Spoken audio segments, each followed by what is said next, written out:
तो hello my friends, कैसे हैं आप सब। I hope you are doing well. तो आज हम अपना स्टार्ट करेंगे हमारी ट्रीटमेंट प्लानिंग सीरीज़ को, जो कि है हमारी एफएम खान के चैप्टर 11, 12 और 13 की। इसमें अपना पहला चैप्टर है ट्रीटमेंट प्लानिंग 1, फिर है चैप्टर 12 अपना ट्रीटमेंट प्लानिंग 2 और चैप्टर 13 अपना ट्रीटमेंट प्लानिंग 3। तो इस सीरीज़ के अंदर अपन यही सारे ट्रीटमेंट प्लानिंग वाली टेक्निक्स सारी यूज़ करेंगे। तो आप इस सीरीज़ में बने रहिए और आगे पढ़ते रहिए। तो इसमें आता है अपना चैप्टर 11, जो कि है अपना ट्रीटमेंट प्लानिंग सिस्टम, जिसमें अपना आता है आइसोडोज डिस्ट्रीब्यूशन का। ठीक है।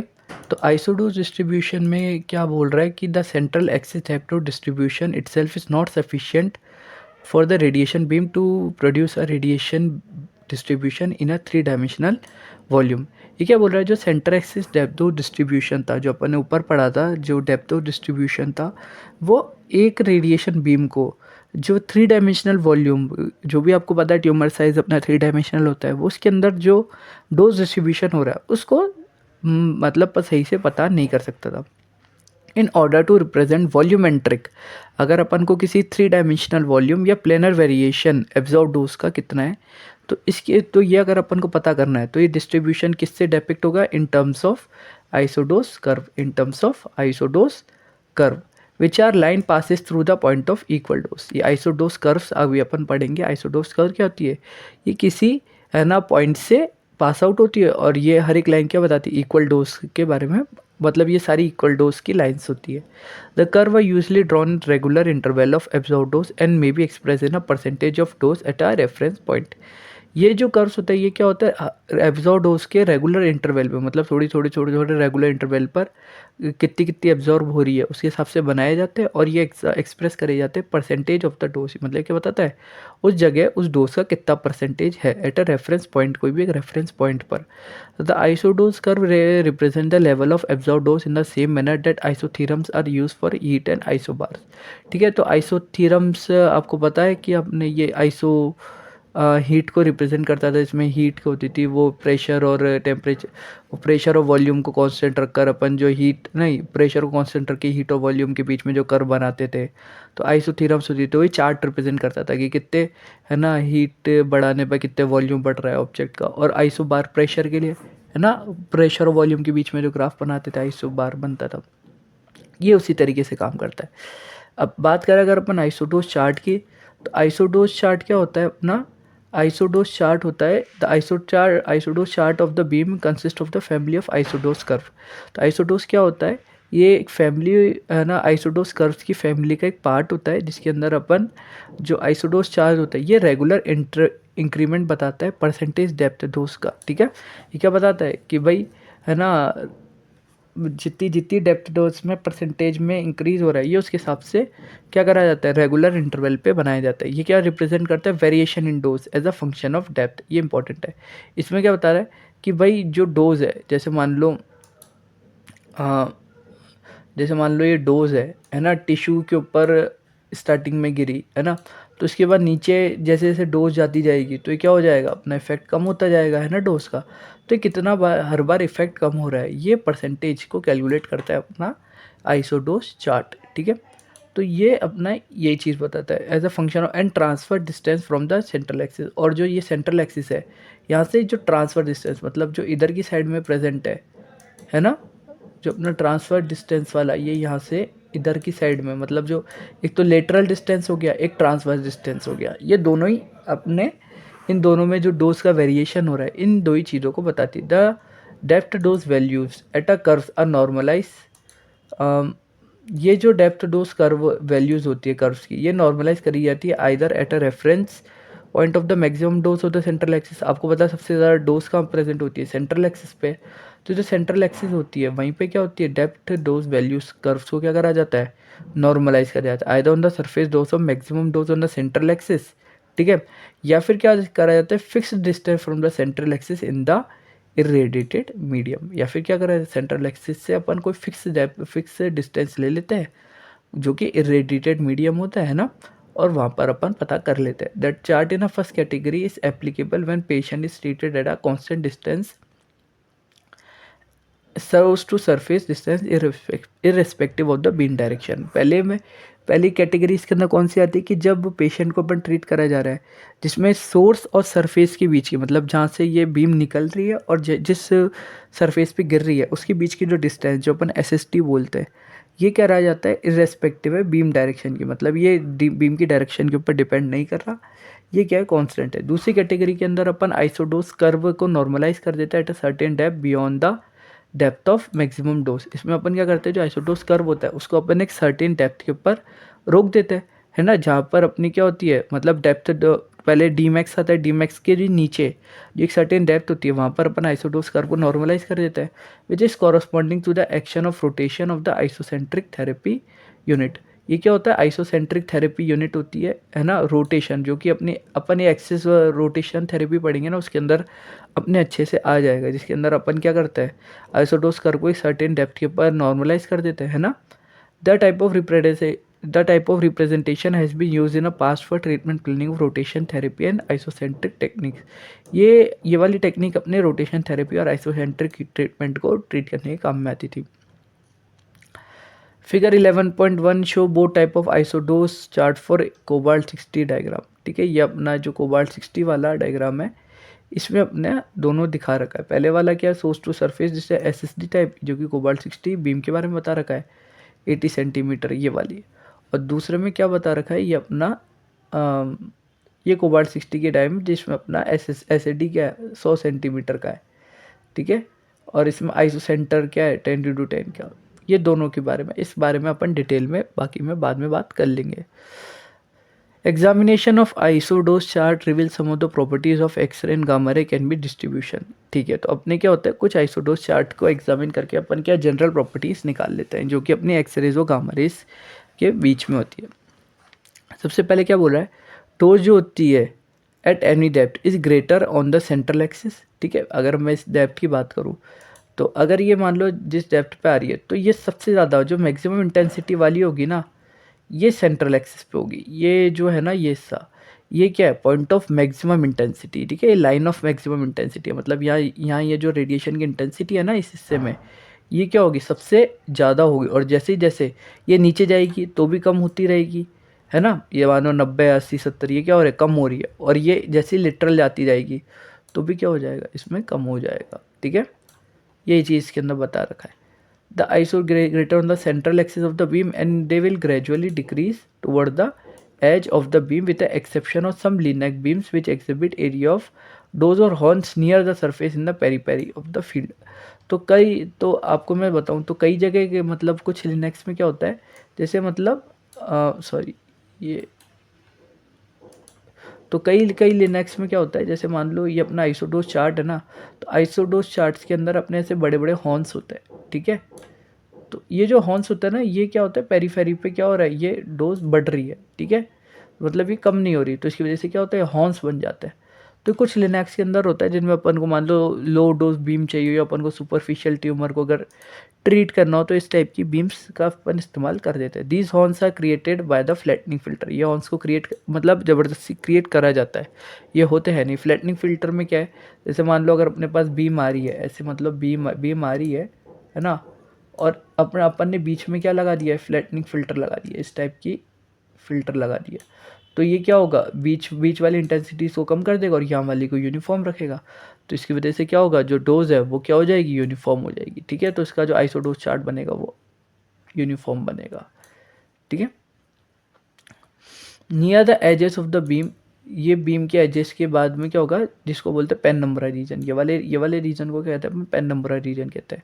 यहाँ पर क्या होता है, डोज डिक्रीज रैपिडली। देखो ये अपना पेन नंबरा रीजन, यहाँ पर क्या हो रहा है, अपना एकदम से डोज बिल्कुल ही डिक्रीज हो रही है। ठीक है, as a function of lateral distance from the central beam axis, मतलब जैसे जैसे बीम के एक्सिस से दूर जाता जाएगा तो ये क्या होगा, डोज की रेट क्या होगी, डिक्रीज होने लग जाएगी।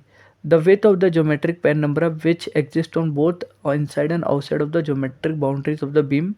ठीक है, तो जो सबसे पहले तो ज्योमेट्रिक पेन नंबर बनता है। ज्योमेट्रिक पेन नंबर क्या होता है, जो कि बीम से जिस टाइप की ज्योमेट्री निकल रही है ना, तो क्या होता है, ये जैसे मान लो अपने बीम है ना, एक मिनट, तो ये जो अपनी बीम मान लो अपनी ऐसे जैसे मान लो ये सोर्स है ना, एक मिनट। तो अब क्या हो रहा है, मान लो यहाँ से एक बीम निकली, ठीक है, एक अपनी यहाँ से सोर्स से बीम निकली ऐसी, और एक अपनी बीम निकली ये वाली, ठीक है। तो एक मिनट, ये वाली है ना, और यही अपनी मान लो दूसरी वाली इसी में ऐसे निकल गई,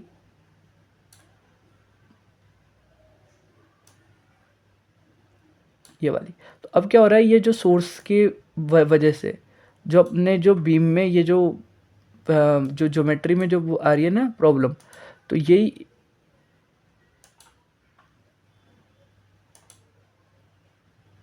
ये जो ज्योमेट्री में प्रॉब्लम आ रही है, ये जो डिफरेंस हो रहा है ना, इसको बोलते हैं अपन ज्योमेट्रिक पेन नंबर, ठीक है। ये जो ज्योमेट्रिक पेन नंबर है किस पे डिपेंड करता है, एक तो अपना सोर्स का साइज़ पे, ये अपना जो सोर्स है इसका साइज़ कितना है, एक तो इस पर डिपेंड कर रहा है।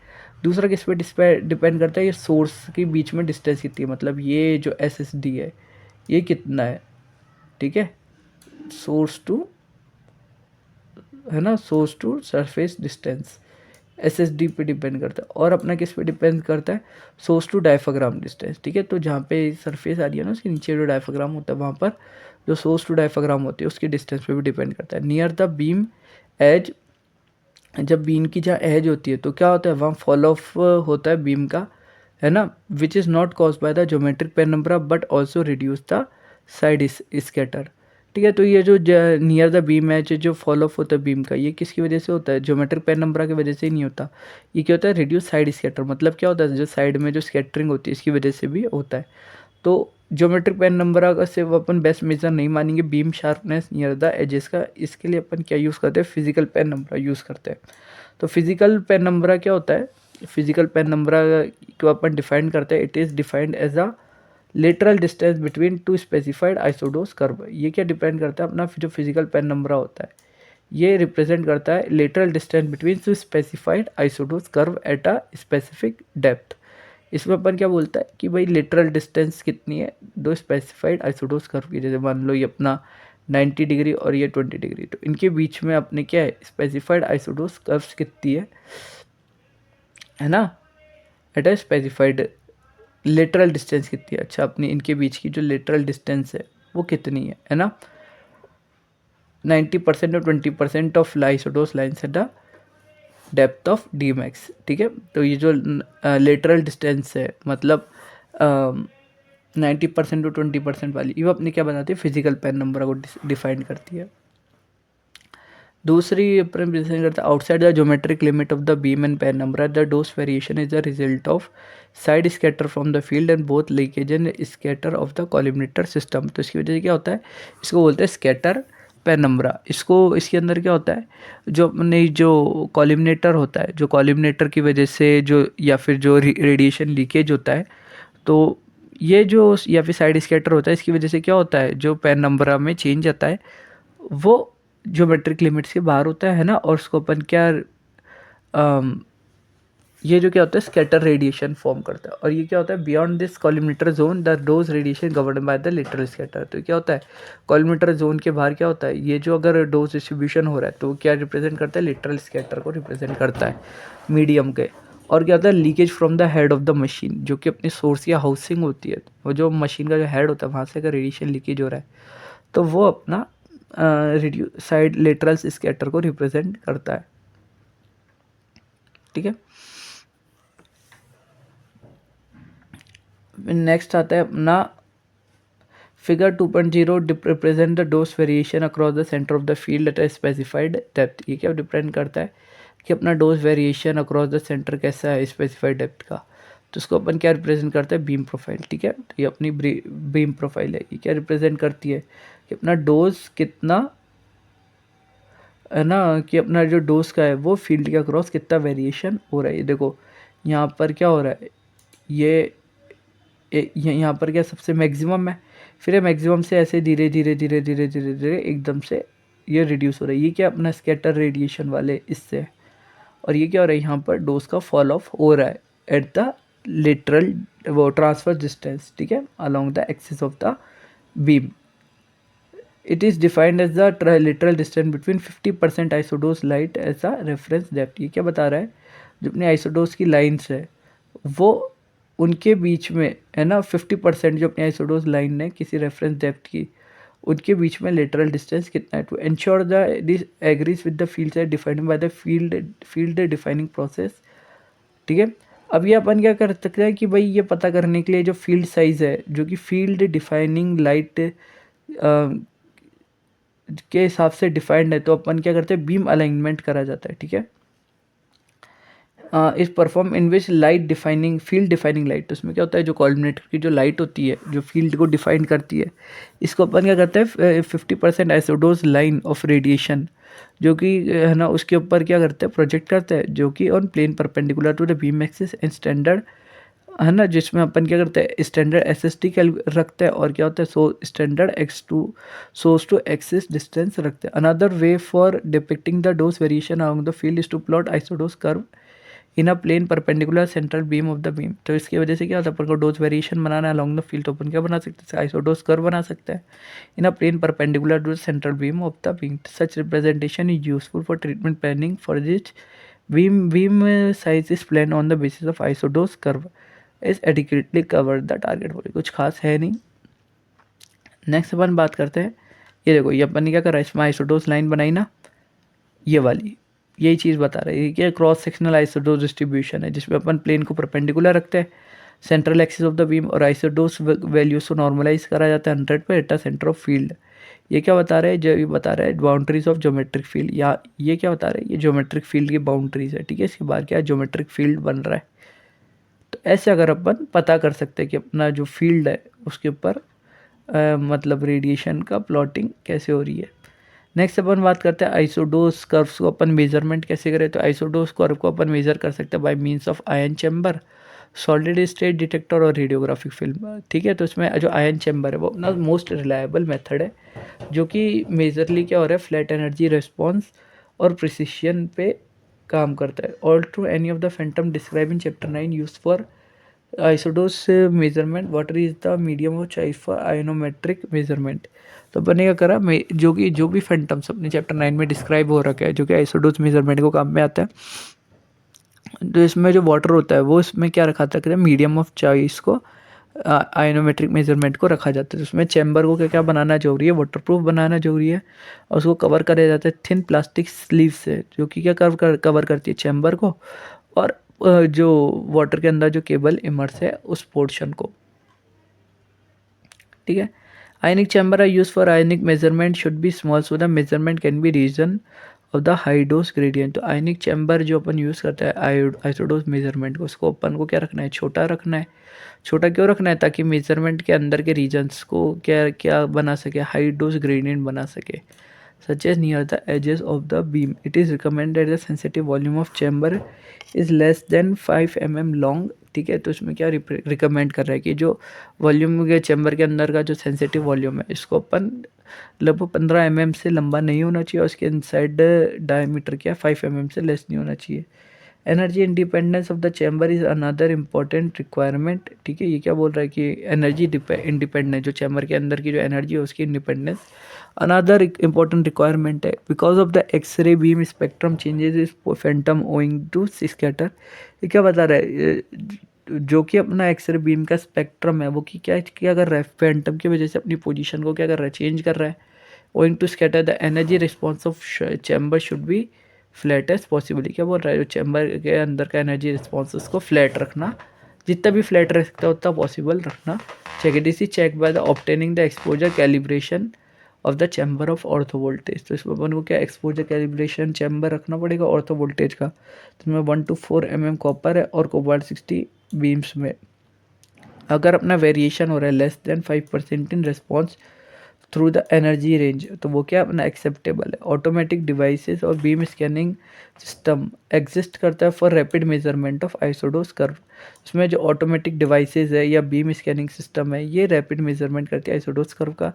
ये सिस्टम कैसे होता है कंप्यूटर ड्राइवन होता है, लाइक कंप्यूटर चलता है और क्या मेजर करते हैं dose distribution in water Phantom using computer software. तो इसके अपन क्या करते हैं वाटर फैंटम का इस्तेमाल करते हैं using computer software. Basically the apparatus के अंदर क्या होता है, दो आयनाइजिंग चैम्बर होता है, रेफर टू एज डिटेक्टर ए और मॉनिटर बी। ठीक है, एक चैम्बर होता है अपना डिटेक्टर ए जिसको अपन प्रोब कहते हैं, दूसरे में where the probe is arrange in move of the water to sample to dose at various point. इसमें अपन क्या करें जाते हैं, जो प्रोब होता है उसको अपन मूव करते हैं in the tank of water और the sample to sample the dose at various point. The monitor is position at a beam at fix point of the field and monitor the beam intensity as a function of time. उसमें क्या जा रहा है, तो monitor होता है उसको अपन position कर देते हैं in a beam to up to a some fix point in the field to monitor the beam intensity as a function of time. इसमें अपन क्या करते हैं, मॉनिटर करते हैं बीम इंटेंसिटी जो कि फंक्शन होती है एज अ टाइम के रेस्पेक्ट में। The ratio of the detector to monitor response is recorded. इसमें क्या डिटेक्टर टू मॉनिटर का जो रेशियो होता रेस्पॉन्स होता है इसको अपन रिकॉर्ड करा जाता है और प्रोब को मूव करा जाता है इन अ फैंटम। तो इसमें क्या होता है, जो फाइनल रेस्पॉन्स होता है A/V, ये इंडिपेंडेंट होता है फ्लक्चुएशंस में और the beam out. In the water Phantom the movement of probe is control by the beam scanning computer. इसमें अपन जो वाटर फैंटम होता है इसमें जो मूवमेंट होता है प्रोब का उसको अपन क्या है कंप्यूटर के थ्रू इसमें हाँ इसमें बीम स्कैनिंग कंप्यूटर के थ्रू अपन क्या करते हैं, इसको रोक देते हैं। प्रोब टू मॉनिटर रेस्पॉन्स को अपन सैंपल करते हैं, प्रोब मूव से across the field in the beam profile है measure at number of depth. इसमें जो बीम प्रोफाइल होती है एज नंबर ऑफ डेप्थ को मेजर करी जाती है and thus data required in stored in computer in the form of matrix that can be transform into isodose curve और other isodose distribution allowed by the computer program. इसमें अपन क्या करते हैं, इनको मैट्रिक्स की फॉर्म में जो बीम प्रोफाइल्स होती है जो कि डेप्थ के नंबर ऑफ डेप्थ पे अलग अलग बीम प्रोफाइल्स होती है, इनको अपन मैट्रिक्स की फॉर्म में ट्रांसफॉर्म करके अपन आइसोडोस कर्व में बनाकर और अपन क्या करते हैं कंप्यूटर प्रोग्राम के अंदर मतलब रिप्रेजेंट कर देते हैं। ठीक है, नेक्स्ट अपन बात करते हैं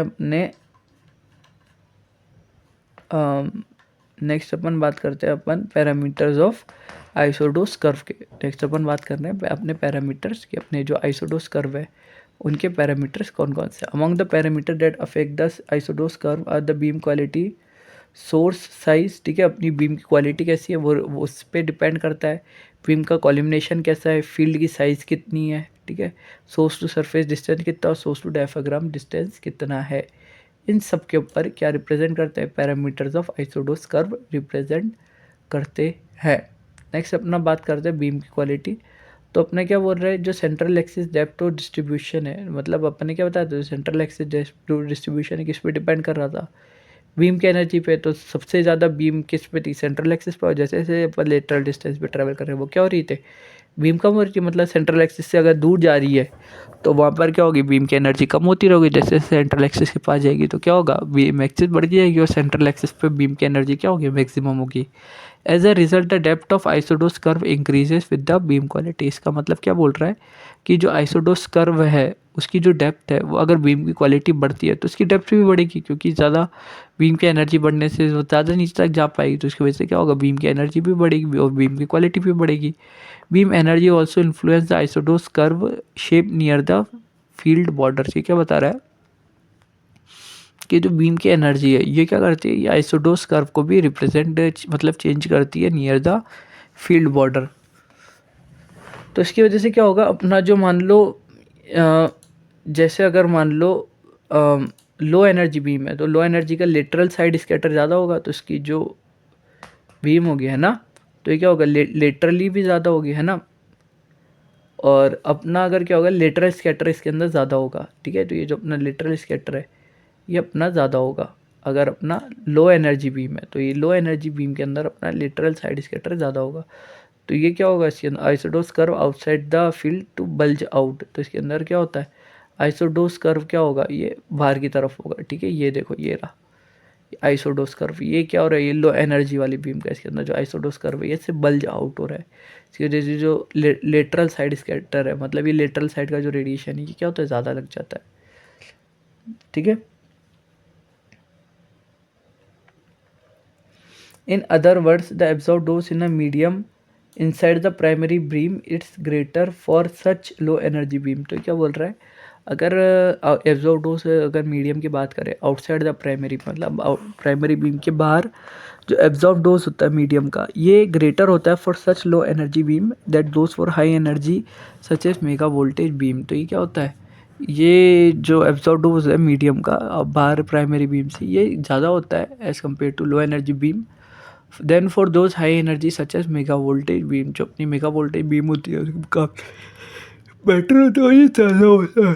physical penumbra depend on beam quality as illustrated in figure 11.5 accepted isodose curve in outside the primary beam is greatly distended in case of ortho voltage radiation। तो फिजिकल पेन नंबर डिपेंड करता है अपना beam की quality के ऊपर। तो जैसा इसमें फिगर में लिखा हुआ था, एक्सपेक्टेड करें तो अपना जो आइसोडोस कर्व होता है आउटसाइड द प्राइमरी बीम, तो ये अपना रिप्रेजेंट जो अपना आइसोडोस कर्व होता है, ये जो प्राइमरी बीम के अपने जो आउटसाइड प्रेजेंट होता है, जो कि अपना 10% और 5% बताता है, is greatly extended in case of ortho voltage radiation. ये क्या होता है, ये ग्रेटली डिस्टेंडेड होता है in case of ortho voltage radiation.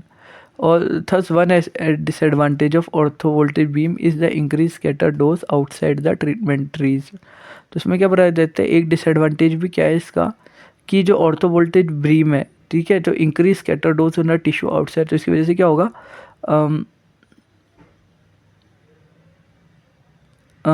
कि जो अपना ट्रीटमेंट रीजन के बाहर का जो स्कैटर डोज है, ये भी बहुत ज़्यादा हो जाता है in case of ortho voltage.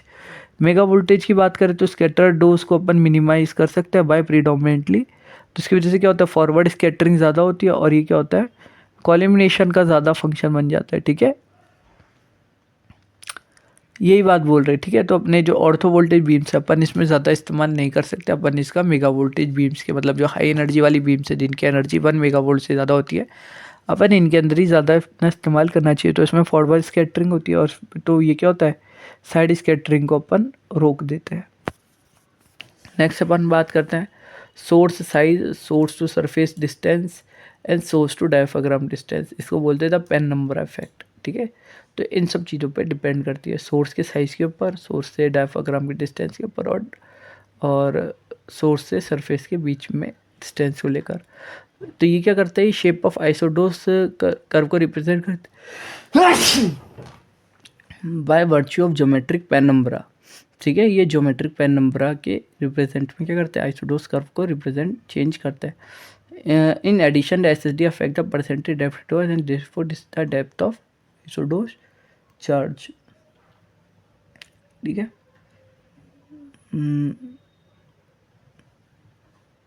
ठीक है, तो ये अपना रिप्रेजेंट करता है as this the dose variation across the field border is complex function of. ठीक है, तो अपने क्या बताया था, जो फील्ड की बॉर्डर है, मतलब जो अपना फील्ड है उसकी जो बॉर्डर है ना, ये जो अपनी फील्ड की जो बॉर्डर है, ये किस पे रिप्रेजेंट कर रही है, ये जो फील्ड की बॉर्डर है ये किस पे, ये क्या है, कॉम्प्लेक्स फंक्शन है बीम की एनर्जी का, ज्योमेट्रिक पेन नंबर का, है ना। बीम की एनर्जी, मतलब बीम की एनर्जी बढ़ने पर क्या होगा, जो फील्ड की बॉर्डर है ना, वो उसमें क्या होगी, कम इंटेंसिटी होगी।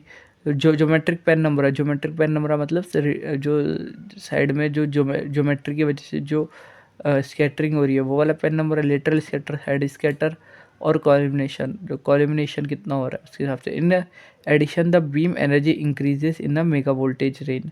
तो क्या हो रहा है, जो बीम की energy it will increases in the mega voltage range and the lateral dose variation near the field border is made more gradual because of increase in lateral scatter electron।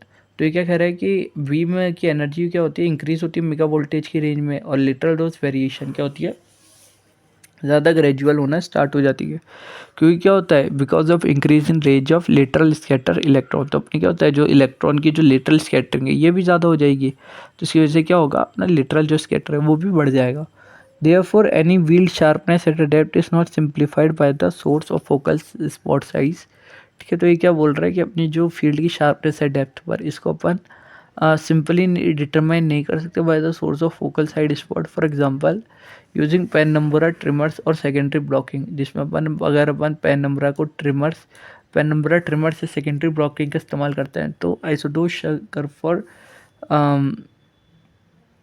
Cobalt 60 लिनक beams में, तो इसमें focal sides क्या होगा, इसको अपन usually less रखना होगा 2 mm के आसपास comparison to isodose curve of cobalt 60। अगर कोबाल्ट 60 की बात करें तो अपन 4 मेगावोल्ट या 10 मेगावोल्ट जो अपने दे फिजिकल बिकम मोर और लेस सिमिलर, ठीक है। तो ये अपना पेन नंबर की बात करिए, देखो ये अपना ये कौन सा है, सी वाला अपना 4 मेगावोल्ट वाला है और ये वाला अपना 10 मेगावोल्ट। तो इसमें क्या हो रहा है, देखो जो अपना पेन नंबर है रीज़न है क्या है, शार्प ड्रॉप ऑफ आ रहा है, ठीक है। तो क्या हो रहा है, लेटरल स्कैटर इसमें अंदर बढ़ रहा है ना, और यहाँ पर क्या हो रहा है, लेटरल स्कैटर इसके अंदर कम है, ये चीज़ बता रखा है, ठीक है। नेक्स्ट अपन बात करते हैं कॉलिमिनेशन ऑफ फ्लैटनिंग फिल्टर की। तो कॉलिमिनेशन ऑफ फ्लैटनिंग फिल्टर क्या होता है इसके अंदर, अच्छा ये अपन किसके आइसोडोस करके पैरामीटर्स के बारे में बात कर लिए थे, हमने बात कर रही थी बीम की क्वालिटी के ऊपर, हमने बात कर रही थी source size, source to surface distance, source to diaphragm distance, penumbra effect, उसके बारे में अपन ने बात कर रही थी। तीसरा अपना आता है कॉलिमिनेशन या फ्लैटनिंग फिल्टर के बारे में, ठीक है। तो कॉलिमिनेशन है, the term collimation is used here to design not only of the collimator block और द मल्टी लीफ कॉलिमिनेटर। इसमें अपना कॉलिमिनेशन की अगर अपन बात करें तो अपन क्या करते हैं, तो कॉलिमिनेशन क्या होता है, जो भाई बीम की ना शेप डिफाइन करता है ना, बीम मॉडिफाइंग डिवाइस होता है। तो इसके अंदर क्या आते थे, अपने कॉलिमिनेटर ब्लॉक आते थे या मल्टी लीफ कॉलिमिनेटर का आते थे, जो कि क्या करते थे, शेप और साइज करते थे बीम को। लेकिन इसके अलावा अपन क्या ले रहे, तो फ्लैटनिंग फिल्टर भी ले ले। फ्लैटनिंग फिल्टर आपको क्या करता है, बीम की यूनिफॉर्मिटी को डिजाइन करता है, और अदर एब्जॉर्बर्स या स्कैटर्स ऑफ द बीम जो कि टारगेट और पेशेंट के बीच में लगते हैं, ठीक है, उनका भी अपन ये कॉलिमिनेशन में बात करेंगे। Out of the flattening filter which is used for mega voltage X ray beam is greater fluence on determining the shape of isodose curve. तो ये जो अपना फ्लैटनिंग फिल्टर है जिसमें अपन मेगा वोल्टेज एक्सरे बीम्स में अपन इस्तेमाल करते हैं, इसका क्या था, is greatly influence on determining the shape of isodose curve. तो इसका क्या था, ग्रेटली इन्फ्लुएंस था in determining the shape of isodose curve. Without this filter, अगर मान लो ये फिल्टर नहीं होते तो जो आइसोडोस कर्व्स होते हैं वो क्या होंगे, will be conical in shape, ठीक है। ये कैसे बनेंगे, कोनिकल शेप बनेंगे। तो इसकी वजह से क्या होगा, जो एक्सरे की इंटेंसिटी होगी वो सेंट्रल एक्सिस में तो क्या होगी, कम होगी, और ट्रांसवर्सली क्या होगा, है ना, रैपिड रिडक्शन हो जाएगा। मतलब जो साइड, मतलब जो ट्रांसवर्स एक्सिस पे जो बीम की एक्सरे की इंटेंसिटी उसमें रिडक्शन हो जाएगा। तो the function of flattening filter is to make the beam intensity distribution relatively uniform across the field. तो फ्लैटनिंग फिल्टर का देखो, फ्लैटनिंग फिल्टर का नाम ही फ्लैट इसके लिए क्या है, क्योंकि जो एक्सरे बीम है जो बीच में सेंट्रल एक्सिस पे ज़्यादा है, साइडों में कम है। तो जैसे मान लो ये अपनी जो एक्सरे बीम है वो अगर ये मतलब ऐसे मान लो ये एक्सरे बीम आ रही है, ठीक है। तो ये अपनी जो एक्सरे बीम है, ये 2 एक्सरे बीम है, ठीक है। तो ये जो एक्सरे बीम होती है, तो ये जो एक्सरे बीम की जो इंटेंसिटी होती है,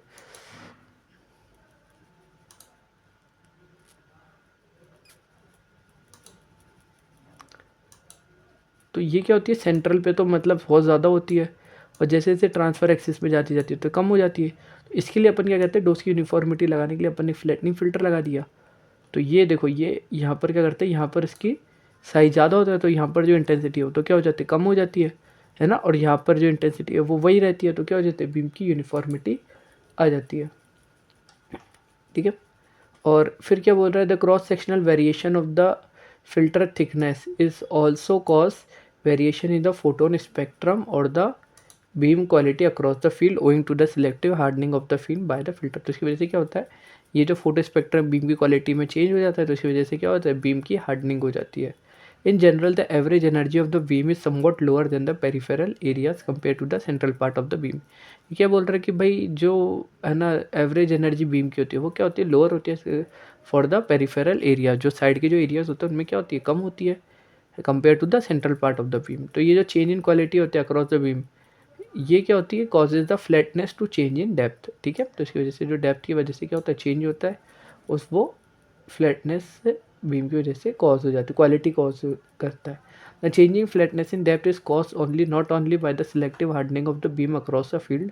तो ये जो चेंज होता है ये सिर्फ, है ना, hardening of the field across the field इसकी वजह से नहीं होता, but also changes in distribution of the radiation scatter as the depth decrease. तो ये कि इसकी वजह से भी होता है, जो डेप्थ की वजह से जो रेडिएशन में स्कैटरिंग हो रहा है ना, उसकी वजह से भी क्या होता है, सिलेक्टिव हार्डनिंग करी जाती है।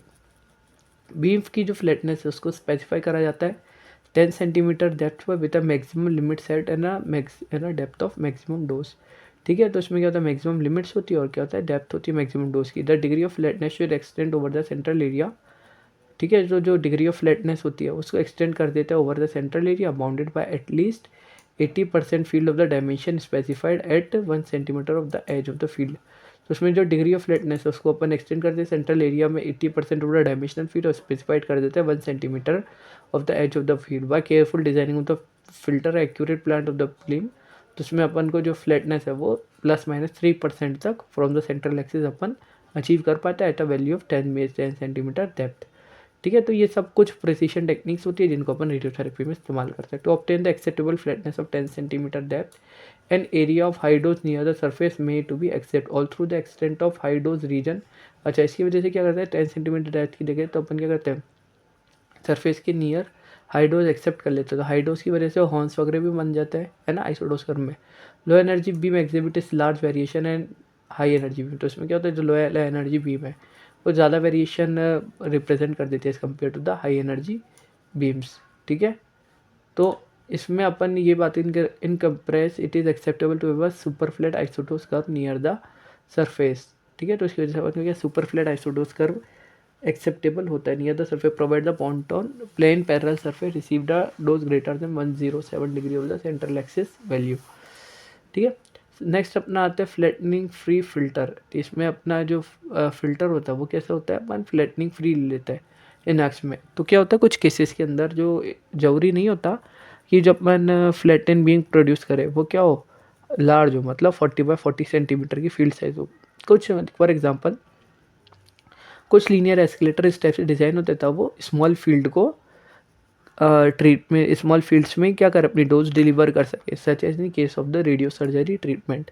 ठीक है, अगर रेडियो सर्जरी के ट्रीटमेंट्स होते हैं तो उसके अंदर अपन छोटे स्मॉल फील्ड्स को लेता है which may not need of flattening filter to produce a beam that is sufficiently uniform. इसमें क्या अपन को यूनिफॉर्म की जरूरत नहीं पड़ती। For treatment with intensity modulated field, intensity modulated जो रेडियोथेरेपी होती है उसके अंदर अपन को क्या है, तो there is not necessary to flattening the beam prior for creating the variable intensity distribution। तो इसमें क्या अपन को जरूरी नहीं है कि अपनी जो बीम है उसको अपन नेसेसरली फ्लैटन करें prior for creating a variable intensity distribution. For a result manufacturer begin to offer a flattening filter free option as a modern linear escalator. तो इसकी वजह से क्या है, मॉडर्न लीनियर एस्केलेटर में फ्लैटनिंग फ्री भी अपन यूज़ करने लगे। The largest difference between photon beam and with and without flattening filter is seen in a cross beam profile. ठीक है, तो जो सबसे ज़्यादा डिफरेंस है बिटवीन द फोटोन बीम, जो कि अपन विद फिल्टर और विदाउट फ्लैटनिंग फिल्टर ये यूज़ करता है, ये अपन के इसमें करते हैं क्रॉस बीम प्रोफाइल्स में। क्रॉस बीम प्रोफाइल ये प्रोड्यूस करी जाती है by the FFF beam exhibit a central peak which is more pronouncing greater energy than field size. तो उसकी वजह से क्या होता है, बीम प्रोफाइल जो फ्लैटनिंग फ्री फिल्टर के अंदर होता है तो उसकी वजह से सेंट्रल पीक बहुत ज़्यादा होता है ना, विद और उसकी ज़्यादा एनर्जी होती है, फील्ड साइज भी ज़्यादा होता है। ठीक है, for the photon energy spectrum in this case is less with the of axis distance. तो फोटोन एनर्जी क्या होता है, काफ़ी एक्सिस में लेस करता है। Profile shapes from flattening free filter very little और डेप्थ। तो उनकी प्रोफाइल शेप भी क्या होती है, बहुत लिटिल होती है, डेप्थ होती है vertically of the few percent. ठीक है, percentage depth are slightly lower than that of flattening filter. तो इसकी जो डेप्थ 2% होती है, ठीक है, वो भी क्या होती है, लो होती है as compare to flattening we due to absence of beam hardening with in the filter. तो बीम की हार्डनिंग होती है नहीं, इसकी वजह से जो क्या होता है, डेप्थ 2% होती है, वो भी क्या होती है, वो भी कम होती है। तो beam produce with the filtering filter after some advantage over the conventional beams. तो बीम क्या होती है, प्रोड्यूस जो कि फ्लैटनिंग फिल्टर के विदाउट होती है, तो उसकी वजह से कन्वेंशनल फ्लैटनिंग बीम्स से कुछ एडवांटेज करती है। Without the presence of attenuation filter, filter presence नहीं होने की वजह से जो इंसिडेंट फोटोन है rate will be increase by the factor of 2। जो फोटोन फ्लुएंस रेट है वो क्या होते हैं, 2 या 2 से ज़्यादा फैक्टर्स पे इंक्रीज हो जाती है। तो उसकी वजह से शॉर्ट ट्रीटमेंट टाइम्स कम था। The removal of the filter also reduces the scatter dose outside the field. तो अगर फिल्टर को हटा देता है उसकी वजह से scatter dose outside the field है, ये भी क्या हो जाती है, कम हो जाती है। To increase the photon influence per incident electron result in lower neutron contamination per monitor unit. तो इसकी वजह से क्या होता है, न्यूट्रॉन कंटेमिनेशन भी क्या हो जाता है, कम हो जाता है, ठीक है। तो लेकिन अगर अपन बात करें रेडियो सर्जी आयरमेटिक की, तो इन एडवांटेज को नेग्लिजिबल कर दिया जाता है। नेक्स्ट अपन बात करते हैं फील्ड साइज। फील्ड साइज क्या है, it is the one of the most parameter in treatment planning, ठीक है। फील्ड का साइज रखना ना क्या है, most important parameter in the treatment planning में, ठीक है। Adequate dosimetric coverage in tumour requires a determination of appropriate field size. तो अपन को क्या है, डोजीमेट्रिक कवरेज करने का ट्यूमर का, तो अपन को क्या है, एप्रोप्रिएट फील्ड साइज बनाना बहुत ज़्यादा जरूरी है।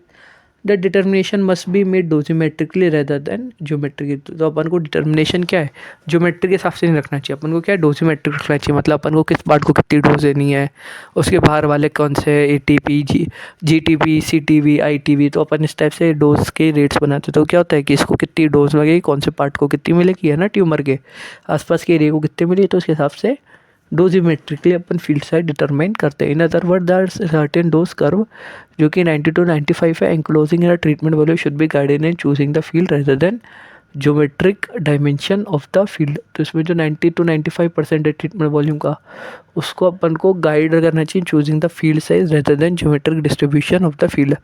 ग्रेट को सावधानी अपन को रखनी चाहिए अगर by using A small size. अगर अपना फील्ड साइज 6 सेंटीमीटर का से कम है, तो अपन को क्या उसके अंदर प्रिकॉशन रखनी चाहिए। In relatively large part of the field is the penumbra region, ठीक है।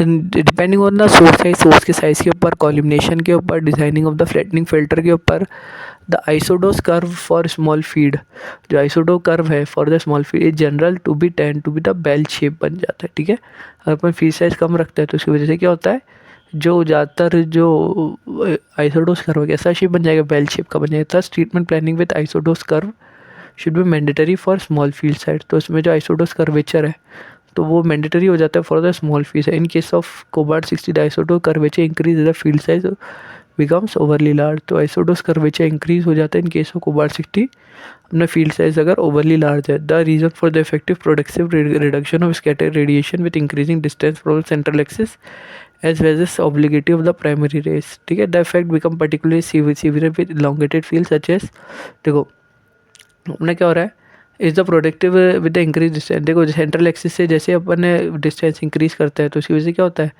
रिडक्शन हो जाता है स्कैटर रेडिएशन का, ठीक है। As well as defective particular sibilant along the elongated field. जैसे अगर मैं बात करूँ क्रेनियल स्पाइनल फील्ड, जो कि मेड्यूलोब्लास्टोमा, अगर मेड्यूलोब्लास्टोमा ट्यूमर होता है तो उसमें अपन क्या क्रेनियल स्पाइन फील्ड में अपन क्या करते हैं, रेडिएशन डोज देते हैं, ठीक है। तो जो कंप्लीट आइसोडोस पैटर्न है, इसको क्या करता है, to access the dose uniformity और at last should be calculate to access at a several of access points of interest, ठीक है।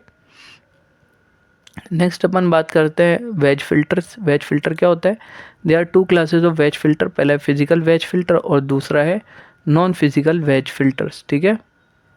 अपन दो ही बात करते हैं, देखो अपन वेज फिल्टर्स में अपन 2 बात करते हैं, फिजिकल वेज फिल्टर और non physical wedge filter. Physical wedge filter is a wedge shape absorber. एक वेज फिल्टर क्या होता है अपना, एक वेज शेप एब्जॉर्बर होता है that cause the progressive decrease in intensity across the beam. तो इसमें जो फिजिकल वेज क्या होता है, एक वेज शेप एब्जॉर्बर होता है जिसकी वजह से जो बीम की इंटेंसिटी है अक्रॉस द बीम ये क्या हो जाती है, डिक्रीज हो जाती है। तो इसकी वजह से क्या होता है, जो आइसोडोस कर्व के नॉर्मल पोजीशन में क्या हो जाता है, टिल्ट हो जाती है। ये देखो नॉर्मल आइसोडोस कर्व ऐसे सेंट्रल एक्सिस पे होता है, तो अपन ने वेज लगा, तो वेज की वजह से क्या हो गया, there is a tiltation of isodose curve, ठीक है। तो यहाँ पर क्या होगा, इंटेंसिटी कम पड़ेगी, मतलब एक्सरे बीम कम बढ़ जाएगी यहाँ से और यहाँ से ज़्यादा जाएगी। तो आइसोडोस कर्व क्या हो गया, towards the thin side, thin and क्या हो गया, शिफ्ट हो गया। ये बोल रहा है decrease in result in date of the normal position, the isodose curve is tilted toward the thin end and depends on the slope of wedge filter. और ये किस पे डिपेंड करता है, depends on the slope of wedge filter. In actual wedge filter design, the sloping surface is made either straight or sigmoid in shape. तो इसमें क्या होता है, जो sloping surface है इसको अपन या तो straight बना देते हैं या sigmoid बना देते हैं in shape में। The later design is used to produce a straighter isodose curve, ठीक है। तो इसमें क्या होता है, जो स्लोपिंग सरफेस है इसको अपन स्टार्टिंग में स्ट्रेट और सिग्मॉइड शेप बनाते हैं, तो उसमें लेटर डिज़ाइन क्या होता है, प्रोड्यूस करता है straighter isodose curve. A non-physical wedge filter is a electronic filter. Non physical wedge क्या होता है, एक इलेक्ट्रॉनिक फिल्टर होता है जो कि टिल्टेड डोज डिस्ट्रीब्यूशन सिमिलर बनाता है वेज फिल्टर को by moving of the collimator jaws to one end of the field to the another. ठीक है, तो ये क्या करता है, एक जो दो कॉलिमिनेशन जॉज होते हैं इसमें एक एंड को दूसरे एंड से क्या करता है, मूव करता है। Non physical wedge are used available in most escalator. ठीक है, नॉन फिजिकल वेज मतलब इसमें क्या है, ये इलेक्ट्रॉनिक वेज होता है, मतलब इसमें से अपन जो वेज में जो टिल्टेशन है ये सब अपने हिसाब से कैलकुलेट मतलब चेंज कर सकते हैं। ठीक है, एग्जांपल इसमें Varian, enhance, dynamic wedge, Siemens, virtual wedge. ठीक है, ये अपने दो वेज है जो कि अपने नॉन फिजिकल वेज है। इसके अंदर अपना आ गया वेरियन का एनहांस डायनेमिक वेज और दूसरा हो गया सीमन का virtual wedge. The main advantage of the non physical wedge is the automation of the treatment delivery. Non wedge का मेन एडवांटेज क्या है कि इसमें जो ट्रीटमेंट डिलीवरी है उसमें ऑटोमेशन हो जाता है। Another of seated advantage is the less peripheral dose compare to the physical wedge filter. तो इसमें क्या होता है, एक दूसरा एडवांटेज क्या है, तो इसमें जो पेरीफेरी है मतलब जो साइड में जो वेज है उसमें क्या होगा, डोज कम मिलेगी as compare to the physical wedge filter. For example less dose in contralateral breast. ठीक है, अगर मैं बात करूँ ब्रेस्ट में तो उसमें जो कॉन्ट्रालेटरल रीजन है when using a tangential breast irradiation technique with non physical wedge. ठीक है, तो उसमें क्या होगा, कॉन्ट्रालेटरल रीजन को क्या मिलेगी, कम डोज मिलेगी। ठीक है, अगर ना अपन नॉन फिजिकल लगाते हैं। दूसरी तरफ इसका जो डिसएडवांटेज है वो क्या है, इसकी जो डोसीमेट्रिक कॉम्प्लेक्सिटी है ज़्यादा हो जाती है। ठीक है, इसकी वजह से क्या होता है, डेटा बहुत ज़्यादा बन जाता है। Beam modelling for a treat planning system. और इसमें क्या होता है, अगर भाई अपन को हर बार अपन डोसीमेट्री की यूनिफॉर्मिटी चेंज कर रहे हैं तो उसकी वजह क्या होगा, हर एक चीज़ की अपन को MU कैलकुलेशन करनी पड़ेगी, अलग अलग कॉन्फ़िगरेशन करने पड़ेंगे। और दूसरा क्या है, ज़्यादा इलेबोरेट QA प्रोसीजर भी रिक्वायर करना मतलब ज़रूरत पड़ेगा for the non physical wedge to prevent the occurrence of the treatment error. तो इसी वजह से ट्रीटमेंट में एरर हो उसके लिए अपन को क्या है, नॉन फिजिकल वेज की QA प्रोसीजर्स में प्रॉब्लम होएगा। It should be noted that wedges and compensator which are basically intensity modulated device are superseded by IMRT technology. तो ये क्या बता रहा है, अगर मैं बात करूँ वेज के कंपेंसेटर के, जो कि बेसिकली क्या होता है, इंटेंसिटी मॉड्यूलेटेड डिवाइस होता है, they are superseded by the IMRT technology. However, wedges and compensator are still using treatment technique that involve combination different beams of the cross-sectional beam uniformity. Below we discuss how this wedge filter uniform to modified beam or uniform intensity combination of the beam to create dose of acceptable uniformity within the target volume. ठीक है, तो इसमें क्या होता है कि जो veg filter होता है मॉडिफाइड करता है यूनिफॉर्म इंटेंसिटी का, जो कि क्या करता है, डोज डिस्ट्रीब्यूशन बनाता है एप्ली एक्सेप्टेबल यूनिफॉर्मिटी में with in the target volume, और मिनिमाइज करती है डोज को which is of the surrounded normal tissue. ठीक है, नेक्स्ट अपन बात करते हैं एक सेकेंड, नेक्स्ट अपन बात करते हैं अपन वेज फिल्टर को कैसे अपन प्लेस कर सकते हैं। तो बोल रहे जो फिजिकल वेज होता है जो किसके बना होता है, it is made up of the dense material. ठीक है, तो अपना जो फिजिकल वेज होता है वो अपना किसका बना होता है, it is made up of dense material. ठीक है, सच एज लीड और स्टील। ठीक है, it may be place in a field internally. तो उसको अपन को क्या इंटरनली लगाते फील्ड के, तो inside motor slide for wedge into position, है ना। तो इंटरनल जो मोटर स्लाइड्स होती है वो वेज को पोजीशन में लगा देती है। एक्सटर्नली मैनुअली इंसर्ट कराया जाता है अपन बीम के अंदर। इंटरनल वेज को अपन क्या कहते हैं, यूनिवर्सल वेज कहते हैं, क्योंकि ये क्या होता है, इनबिल्ट होता है। Is consist of single large veg.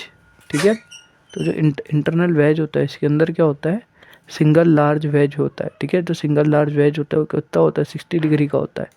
इस placed about the secondary collimating jaws. तो इसमें क्या होता है, ये जो सिंगल लार्ज वेज होता है जो कि अपनी 60 डिग्री का होता है, इसको अपन प्लेस कर देते हैं about the secondary collimating Jos. ठीक है, इनको अपन सेकेंडरी कॉलिमिनेटिंग जॉस के ऊपर अपन क्या कर देते हैं, इंटरनल वेज को प्लेस कर देते हैं। Wedge isodose distribution with the smaller wedge produce by the combining of internal wedge with the corresponding open field with appropriate relative weighting. तो उसमें अपन क्या है, वेज आइसोडोस डिस्ट्रीब्यूशन है छोटे वेज एंगल का, उसको अपन प्रोड्यूस कर देते हैं by combining the internal field wedge with the corresponding open field. ठीक है, विदाउट एप्रोप्रिएट रिलेटिव वेटिंग।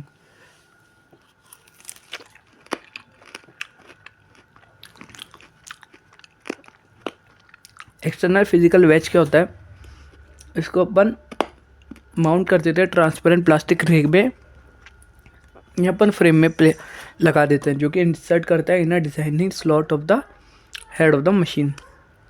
ठीक है, तो जब एक्सटर्नल वेज होता है वो क्या होता है, इस mounted on a transparent plastic रे या फिर ट्रे में अपन इंसर्ट कर देते हैं, designing slot of the head of the machine में लगा देते हैं। ज़्यादातर एक्सटेलेटर्स में जो एक्सटर्नल वेजेस होता है इनको अपन at least 50 centimetre from the isocentre which is not usually in cobalt unit. ठीक है, अपन 50 centimetre from the isocentre अपन इसको प्लेस कर देते हैं। However, in isocentric treatment, the distance from the wedge filter from the surface, patient surface varies। ठीक है, तो आइसोसेंट्रिक ट्रीटमेंट में क्या होता है, distance of wedge filter patient की सरफेस से जो डिस्टेंस होता है वेज फिल्टर का वेरी करता है depending on the treatment SSD. अपन ट्रीटमेंट एसएसडी में ट्रीटमेंट कैसे करते हैं उस पर डिपेंड करता है। It is important to ensure the wedge और blocking tray below a sufficiently large distance from the skin surface. ठीक है, अगर वेज की बात करें तो क्या होता है, large distance from the skin surface होता है। ठीक है, अगर मान लो सेकेंडरी इलेक्ट्रॉन्स आ भी रहे तो वो क्या स्किन के ऊपर फैलेंगे, उसकी वजह से क्या होगा, स्किन स्पैरिंग इफेक्ट होगा। ठीक है, उस चीज़ को क्या करता है, रोकता है। अगर अपन ट्रीटमेंट में अपन क्या कर देंगे, सोर्स टू सरफेस डिस्टेंस बढ़ा देंगे।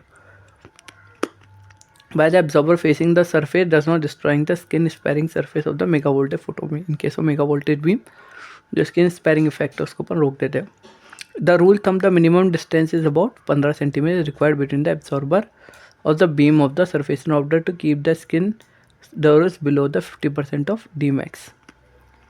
ठीक है, in order to keep the skin doors below the 50% of Dmax। ठीक है, ये अपना 45 डिग्री का वेज फिल्टर है जो कि अपन यूज़ करते हैं। नेक्स्ट बात करते हैं अपन वेज आइसोडोस एंगल। तो अपन जो टर्म है वेज आइसोडोस एंगल और सिंप्लीफाइड जो वेज एंगल है, ये इसको अपन क्या बोलते हैं, angle through with the isodose curve is tilted from the centre axis of the specified depth. वह एक एंगल जिसमें अपन आइसोडोस कर्व को टिल्ट कर देते हैं from the central ray of the beam at a specified depth. ठीक है, इसमें अपन बीम को एक स्पेसिफाइड डेप्थ पे क्या कर देते हैं, टिल्ट कर देते हैं। इस डेफिनेशन में अपन को नोट करना चाहिए जो वेज एंगल होता है वो क्या होता है, it is the angle between the isodose curve and normal to the central axis. तो इसमें जो अपना मतलब वेज एंगल क्या होता है, it is the angle between the isodose curve and normal to the central axis. ये होता है the specification of that is important in since general present of the scatter ray cause in the angle of the tilt with in the increasing depth in phantom. ठीक है, और उसमें क्या होता है, स्कैटर रेज क्या करेगा, आइसोडोस कर्व को टिल्ट कर देगा with the increasing depth in phantom. तो इसमें ICRU ने रिकमेंड करा है कि रेफरेंस डेप्थ लो 10 centimetre for the wedge angle specification. Next होता है अपना wedge transmission factor. The presence of wedge filter decreases the output of the machine. तो अपना क्या होगा, वेज फिल्टर क्या करेगा, मशीन का जो आउटपुट है, ठीक है, वो तो क्या करेगा, कमी कर देगा। तो इसकी वजह से क्या which must be taken into account for treatment calculation. तो उसको अपन को क्या करना है, ट्रीटमेंट कैलकुलेशन में भी इसको रखना है। ठीक है, इस fact is characters by the ways transmission factor. इस फैक्ट को अपन क्या कहते हैं, वेज ट्रांसमीटर फैक्टर या फिर अपन वेज फिल्टर कहते हैं। इसका अपन क्या कहते हैं, इट वेज ट्रांसमिशन फैक्टर की आपको डेफिनेशन क्या है, it is the ratio of dose with and without wages. ठीक है, ये क्या होता है, रेशियो होता है डोज का with wedge and without wedge at a point in phantom along the central axis of the beam. ठीक है, एट अ पॉइंट फैंटम के अंदर जो कि क्या central axis of the beam है। This factor should be measure at a phantom at a suitable depth beyond the depth of maximum dose at a 10 centimetre. ठीक है, अगर मैं बात करूँ कोबाल्ट 60 टेलीथेरेपी की, तो wedge filter sometime incorporated into the isodose curve. ठीक है, तो उसमें जो वेज फैक्टर है तो अपन क्या करते हैं, इन कोबाल्ट 60 थेरेपी में अगर अपन 11.6 फिगर, ठीक है, 11.6 के बी की बात करें, ठीक है, कोबाल्ट 60 में क्या हो रहा है, अपन जो वेज एंगल का इस्तेमाल कर रहे हैं। ठीक है, तो इसमें क्या हुआ है, वेज ट्रांसमिशन फैक्टर का भी यूज़ करते हैं। In case of depth dose distribution is normalize relative to the Dmax without the wedge. तो उसमें क्या होता है, जो अपना डेप्थ डोज डिस्ट्रीब्यूशन है टू द Dmax, ये क्या होता है, it is use without the wedge. For example, the depth isodose curve at a depth of Dmax is 72%. Indicate करता है वह transmission factor already taken into the account of the isodose distribution.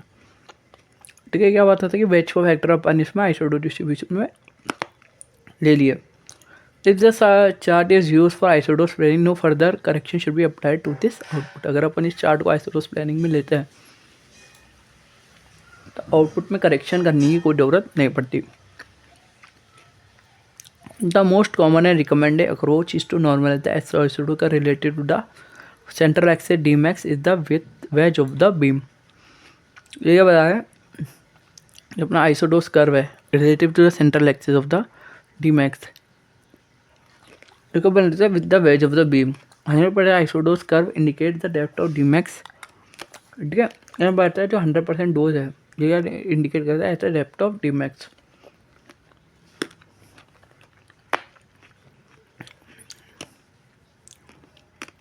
With this approach, the output of the beam must be corrected using a wedge factor.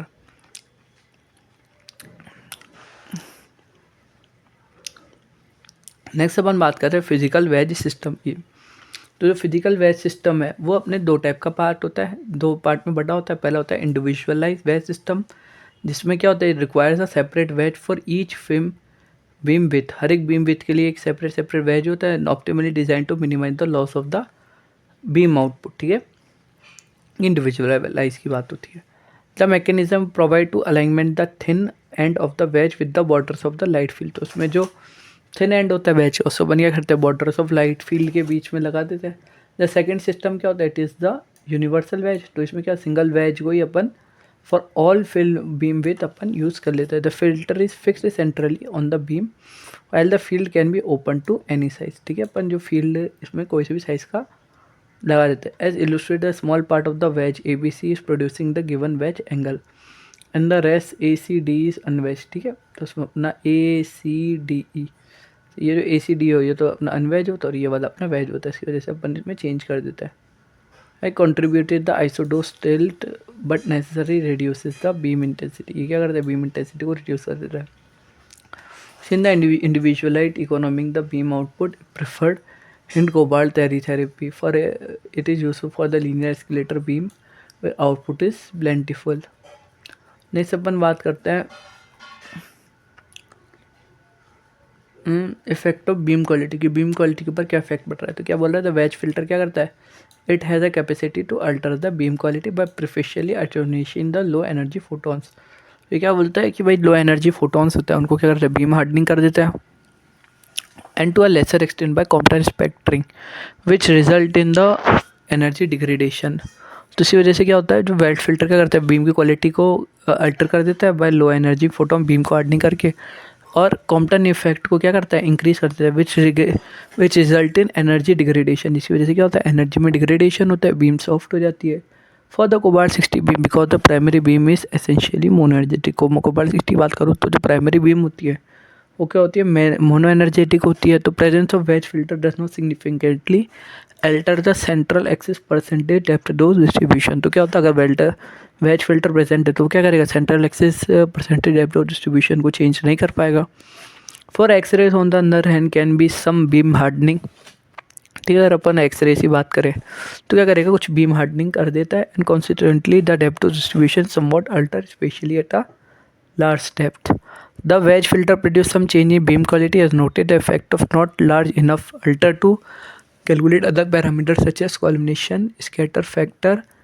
ठीक है, तो अपन क्या कर सकते हैं अदर अपने जो कैलकुलेशन इसमें अपने collimation scatter factor phantom scatter factor और may be assume to same of the corresponding open beams even central axis depth of distribution.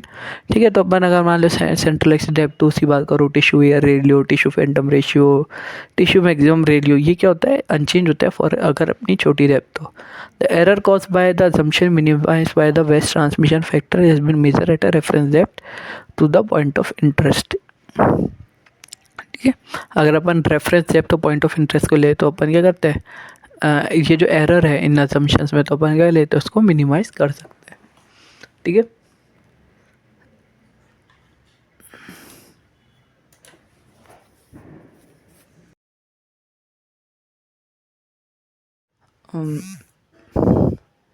चलिए तो फिर अब हम बात करते हैं हमारा नया टॉपिक जिसका नाम है combination of radiation field.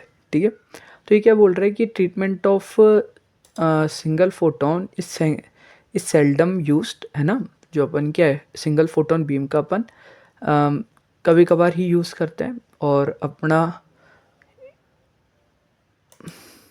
Accept in some cases in which tumour is superficial. ठीक है, तो अपन सिंगल फोटोन बीम का कब इस्तेमाल करते हैं, जब अपना जो ट्यूमर है वो कैसा है, सुपरफिशियल है। ठीक है, the following criteria of acceptability may be use for the single field treatment. ठीक है, the following criteria of acceptability may be use for single field treatment. इसमें क्या बोल रहा है कि जो अपना सिंगल फील्ड ट्रीटमेंट है उसमें अपन को यही क्राइटेरिया एक्सेप्टेबली करी जाती है। तो सबसे पहले क्या बोल रहा है, अगर अपना डोज डिस्ट्रीब्यूशन है विद इन द ट्यूमर, तो अपने जो ट्यूमर वॉल्यूम के अंदर जो डोज का डिस्ट्रीब्यूशन है वो कैसा है, यूनिफॉर्म है। यूनिफॉर्म मतलब विद इन द +-5% की अपना क्या जो है ट्यूमर वॉल्यूम के अंदर जो डोज है वो कैसा यूनिफॉर्म जा रहा है। दूसरा क्या है, the maximum dose to the tissue beam is not excessive. दूसरा क्या बोल रहा है कि अपनी जो डोज है, देखो पहला तो अपना क्या है, डोज का डिस्ट्रीब्यूशन क्या यूनिफॉर्म होना चाहिए। ठीक है, और ये क्या होता है, ये क्राइटेरिया सिंगल फील्ड ट्रीटमेंट के तौर पे काम में लेता है। और दूसरा क्या होता है, जो मैक्सिमम डोज है टिश्यूज़ का वो ज़्यादा एक्सेस नहीं होना चाहिए। ज़्यादा एक्सेस का मतलब जितनी प्रिस्क्राइब डोज है उससे 110% से ज़्यादा नहीं होना चाहिए। और तीसरा क्या है, normal critical structure in the beam do not receive dose near और बियॉन्ड टोलरेंस। ठीक है, तो इसमें क्या है, जो क्रिटिकल स्ट्रक्चर्स होते हैं अपने बीम में, तो वो उनको क्या है, जो जो नॉर्मल वाले होते हैं उनको क्या है, जो डोज होती है वो टॉलरेंस लिमिट से ज़्यादा नहीं मिलनी चाहिए। Whereas single fields of superficial X-ray are routinely used for skin cancer and confined to the depth of few millimeter। जो superficial होती है एक्सरेज मशीन, तो वो क्या करती है, स्किन कैंसर को सुपरफिशियली ट्रीट करती है और क्या है, कुछ ही मिलीमीटर्स तक रहती है। Since mega voltage beam are only used in rare cases where the combination of beam is technically difficult और रिजल्ट इन अननेसेसरी और excessive irradiation of normal tissue. तो इसकी वजह से क्या होता है, जो सिंगल मेगा वोल्टेज बीम है ये क्या होता है, रेयर केसेस में होती है और इसमें for which a combination of beam is either technically difficult. ठीक है, तो इसमें क्या कॉम्बिनेशन ऑफ बीम क्या करना मुश्किल है और रिजल्ट क्या करता है, अननेसेसरी। तो उसमें जो बाहर के जो नॉर्मल टिश्यूज़ है उनको भी क्या करता है, अननेसेसरी या एक्सेसिव रेडिएशन मिल जाती है ना। For example of the few area that will use single mega voltage beam. ठीक है, ऐसे कुछ एरिया जो कि सिंगल मेगा वोल्टेज बीम इस्तेमाल करते हैं सब है, supra clavicular nodes, internal memory nodes, या फिर अपन एंटीरियर फील्ड, या फिर स्पाइनल कॉर्ड मेटास्टेसिस। ठीक है, ये अपने तीन होते हैं, supra clavicular nodes, internal memory nodes और स्पाइनल कॉर्ड मेटास्टेसिस। ये अपने तीन होते हैं जिसके अंदर अपना सिंगल मेगा वोल्टेज बीम अपन इस्तेमाल करते हैं। Also the dose distribution is not ideal, the single field technique in the case simply the setup without violating the criteria for acceptability for treatment of most tumour. However, a combination of two or more beams is required for an acceptable distribution of dose within the tumour and the surrounding normal tissues. ठीक है, बोल रहे हैं कि जब अपन को treatment करना most of the tumour का, तो अपने क्या है, एक या एक से ज़्यादा बीम रिक्वायर्ड होती है। ठीक है, for acceptable distribution of dose with in the tumour. तो उसमें क्या अपन को डोज डिस्ट्रीब्यूशन होता है विद इन अ ट्यूमर और क्या होता है, and the surrounding normal tissue. Also the radiation field में भी कम्बाइंड इन मैनी वेज। ठीक है, इसमें अपन जो रेडिएशन फील्ड है उसको अपन बहुत सारे तरीके से कंबाइन कर सकते हैं। The discussion here will be confined on the basic principle that are useful in treating tumour involving different sides. ठीक है, तो इसमें क्या अपन कुछ बेसिक प्रिंसिपल की बात करेंगे, तो इसमें क्या अपन कॉम्बिनेशन कर सकते हैं, लेकिन क्या है, इन प्रिंसिपल का इस्तेमाल करते हैं तो अपन अलग अलग साइड से ट्यूमर को ट्रीट कर सकते हैं।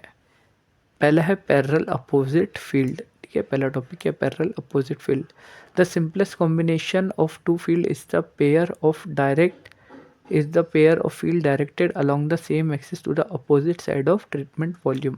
ये क्या हो रहा है कि सबसे बेस्ट कॉम्बिनेशन क्या है, तो अपन क्या पेयर ऑफ फील्ड बनाए, ये क्या करें, सेम एक्सिस करे और अपोजिट साइड पर, जैसे मान लो ट्रीटमेंट वॉल्यूम है ना, तो एक साइड इधर से जा रही है, देखो एक साइड इधर से जा रही है और एक साइड नीचे से जा रही है, तो ये कर रहा है, ट्यूमर को, देखो ये क्या जा रहा है, अपोजिट डायरेक्शन में जा रही है ना, ये वाली इस डायरेक्शन में है और ये वाली इस डायरेक्शन में है, ठीक है। तो ये अपोजिट डायरेक्शन में ट्यूमर को ट्रीट कर रही है। तो ये सबसे बेस्ट तरीका होता है। The advantage of parallel opposite field the simplicity and reproducibility of setup, ठीक है। तो इसमें एडवांटेज क्या है पैरेलल अपोजिट फील्ड का, ये तो एक तो इसकी सिंप्लिसिटी है और दूसरा सेटअप की रिप्रोड्यूसिबिलिटी है। होमोजीनियस डोज है, ट्यूमर को क्या है सेम होमोजीनियस यूनिफॉर्म डोज मिलेगा and a less chance of geometric miss, ठीक है, कंपेयर टू द एंगल। अगर एंगल भी देते तो हो सकता है ज्योमेट्री में कुछ मिस हो जाए, लेकिन इसके अंदर क्या है, देयर इज़ नो चांस कि ज्योमेट्री में प्रॉब्लम हो। Given that field size is large enough to provide the adequate lateral coverage of the tumour volume. ये क्या बोल रहा है कि इसमें जो अपना ट्यूमर वॉल्यूम है उसको क्या है लेटरल कवरेज मिल सके, ठीक है, ऑफ द ट्यूमर वॉल्यूम को। The disadvantage is the excessive dose to the normal tissue and critical organ and below the tumour. इसका डिसएडवांटेज क्या है कि इसमें एक्सेसिव डोज मिलेगी नॉर्मल टिश्यूज़ को और क्रिटिकल ऑर्गन जो कि ट्यूमर के अबव और बिलो है उनको भी बहुत ज़्यादा डोज मिल जाएगी। The committed isodose distribution for the pair of parallel opposite field may be obtained by adding the depth dose distribution of each field। ये क्या बोल रहा है कि जो complete isodose distribution है पैरेलल अपोजिट फील्ड का, ये अपन को ऑब्टेन करा जा सकता है by adding the depth dose distribution of each field. इसको अपन क्या है हर एक फील्ड का क्या है डेप्थ डोज डिस्ट्रीब्यूशन डाल दे, ठीक है, तो अपन को कंपोजिट आइसोडोस डिस्ट्रीब्यूशन मिल जाएगा। The resultant distribution show a combination of isodose distribution normalized to the individual dose width, ठीक है। The beams are usually weighted on the dose unit of 100 at a depth of Dmax in case of SST technique। तो उसमें जो beams होती है उनको weighted कराया जाता है in isodose units of 100 at a depth of Dmax in case of SST technique or the isocenter of the isocentric technique। For example, as shown in figure 9.a, ठीक है, अगर अपन 9.a की बात करें 11.9a, ठीक है, इसकी अगर अपन बात करें तो इसको each beam is given a weight of 100 eight a depth of D max. तो इसमें हर एक बीम क्या दे गई डी मैक्स पर क्या दिया गया अपना उनको 100 दे दिया गया, ठीक है, यही बता रहा है। It means the minimum dose of the tumour with a generous margin is 110 curie gray if the 100 centigrade is deliver at the depth of D max by each field. ये क्या बोल रहा है, अब minimal percentage of the isodose surrounding the tumour is 110, ठीक है। इसमें क्या मिल रहा है हर एक ट्यूमर को मेजरली कौन सी डोज मिल रही है 110 मिल रही है।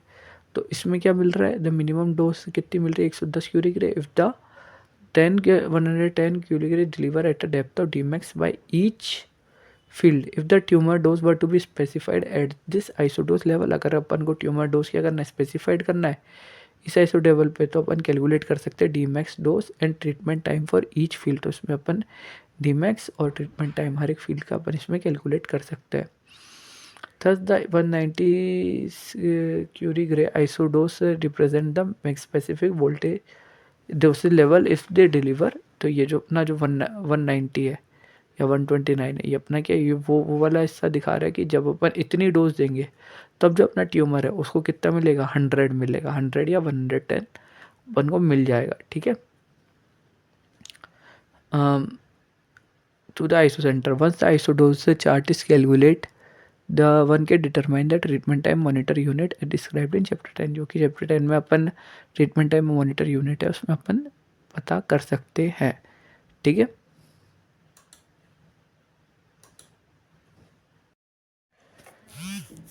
ओके सो कहाँ थे हम थे patient thickness versus dose uniformity के ऊपर, ठीक है। तो अगर मैं बात करूँ कि भाई पेशेंट थिकनेस और डोज की यूनिफॉर्मिटी के बीच में, तो इसमें क्या आ जाता है अपने पास, एक तो ये आ जाता है the advantage of equal weighted parallel opposite beam is that the dose distribution with in the irradiated volume can be made uniform. कि अगर मान लो कि अपने पास इरेडिएटेड वॉल्यूम है तो उसको भी अपन क्या बना सकते हैं, यूनिफॉर्म बना सकते हैं by the parallel opposite beams. However the uniformity of distribution depend on patient thickness, ठीक है। जो यूनिफॉर्मिटी है डिस्ट्रीब्यूशन ये डिपेंड करती है पेशेंट की थिकनेस के ऊपर, बीम की एनर्जी के ऊपर और बीम की फ्लैटनेस के ऊपर। In general the patient thickness increases as the beam energy decreases. अगर पेशेंट की थिकनेस बढ़ती है या बीम की एनर्जी डिक्रीज होती है तो सेंट्रल एक्सिस जो मैक्सिमम है, जो मैक्सिमम डोज जो सेंट्रल एक्सिस पे प्रेजेंट होती है वो क्या होती है, near the surface increases relative to the mid point dose. तो क्या होता है, जो सेंट्रल एक्सिस की जो मैक्सिमम डोज है जो कि सरफेस की नियर होती है वो इंक्रीज हो जाती है। तो मान लो बीम एनर्जी कम है या पेशेंट की थिकनेस ज़्यादा है, मतलब कि जो बीम है वो क्या पेशेंट को मतलब इतना पेनिट्रेट नहीं कर पाती है। This effect is shown in figure 11.10 in the two opposite beam, ठीक है। तो ये एक बीम यहाँ से जा रही है, एक बीम यहाँ से जा रही है, तो दोनों अपोजिट बीम किस पे चल रही है, टारगेट पे चल रही है at 100 centimetre depth of D max.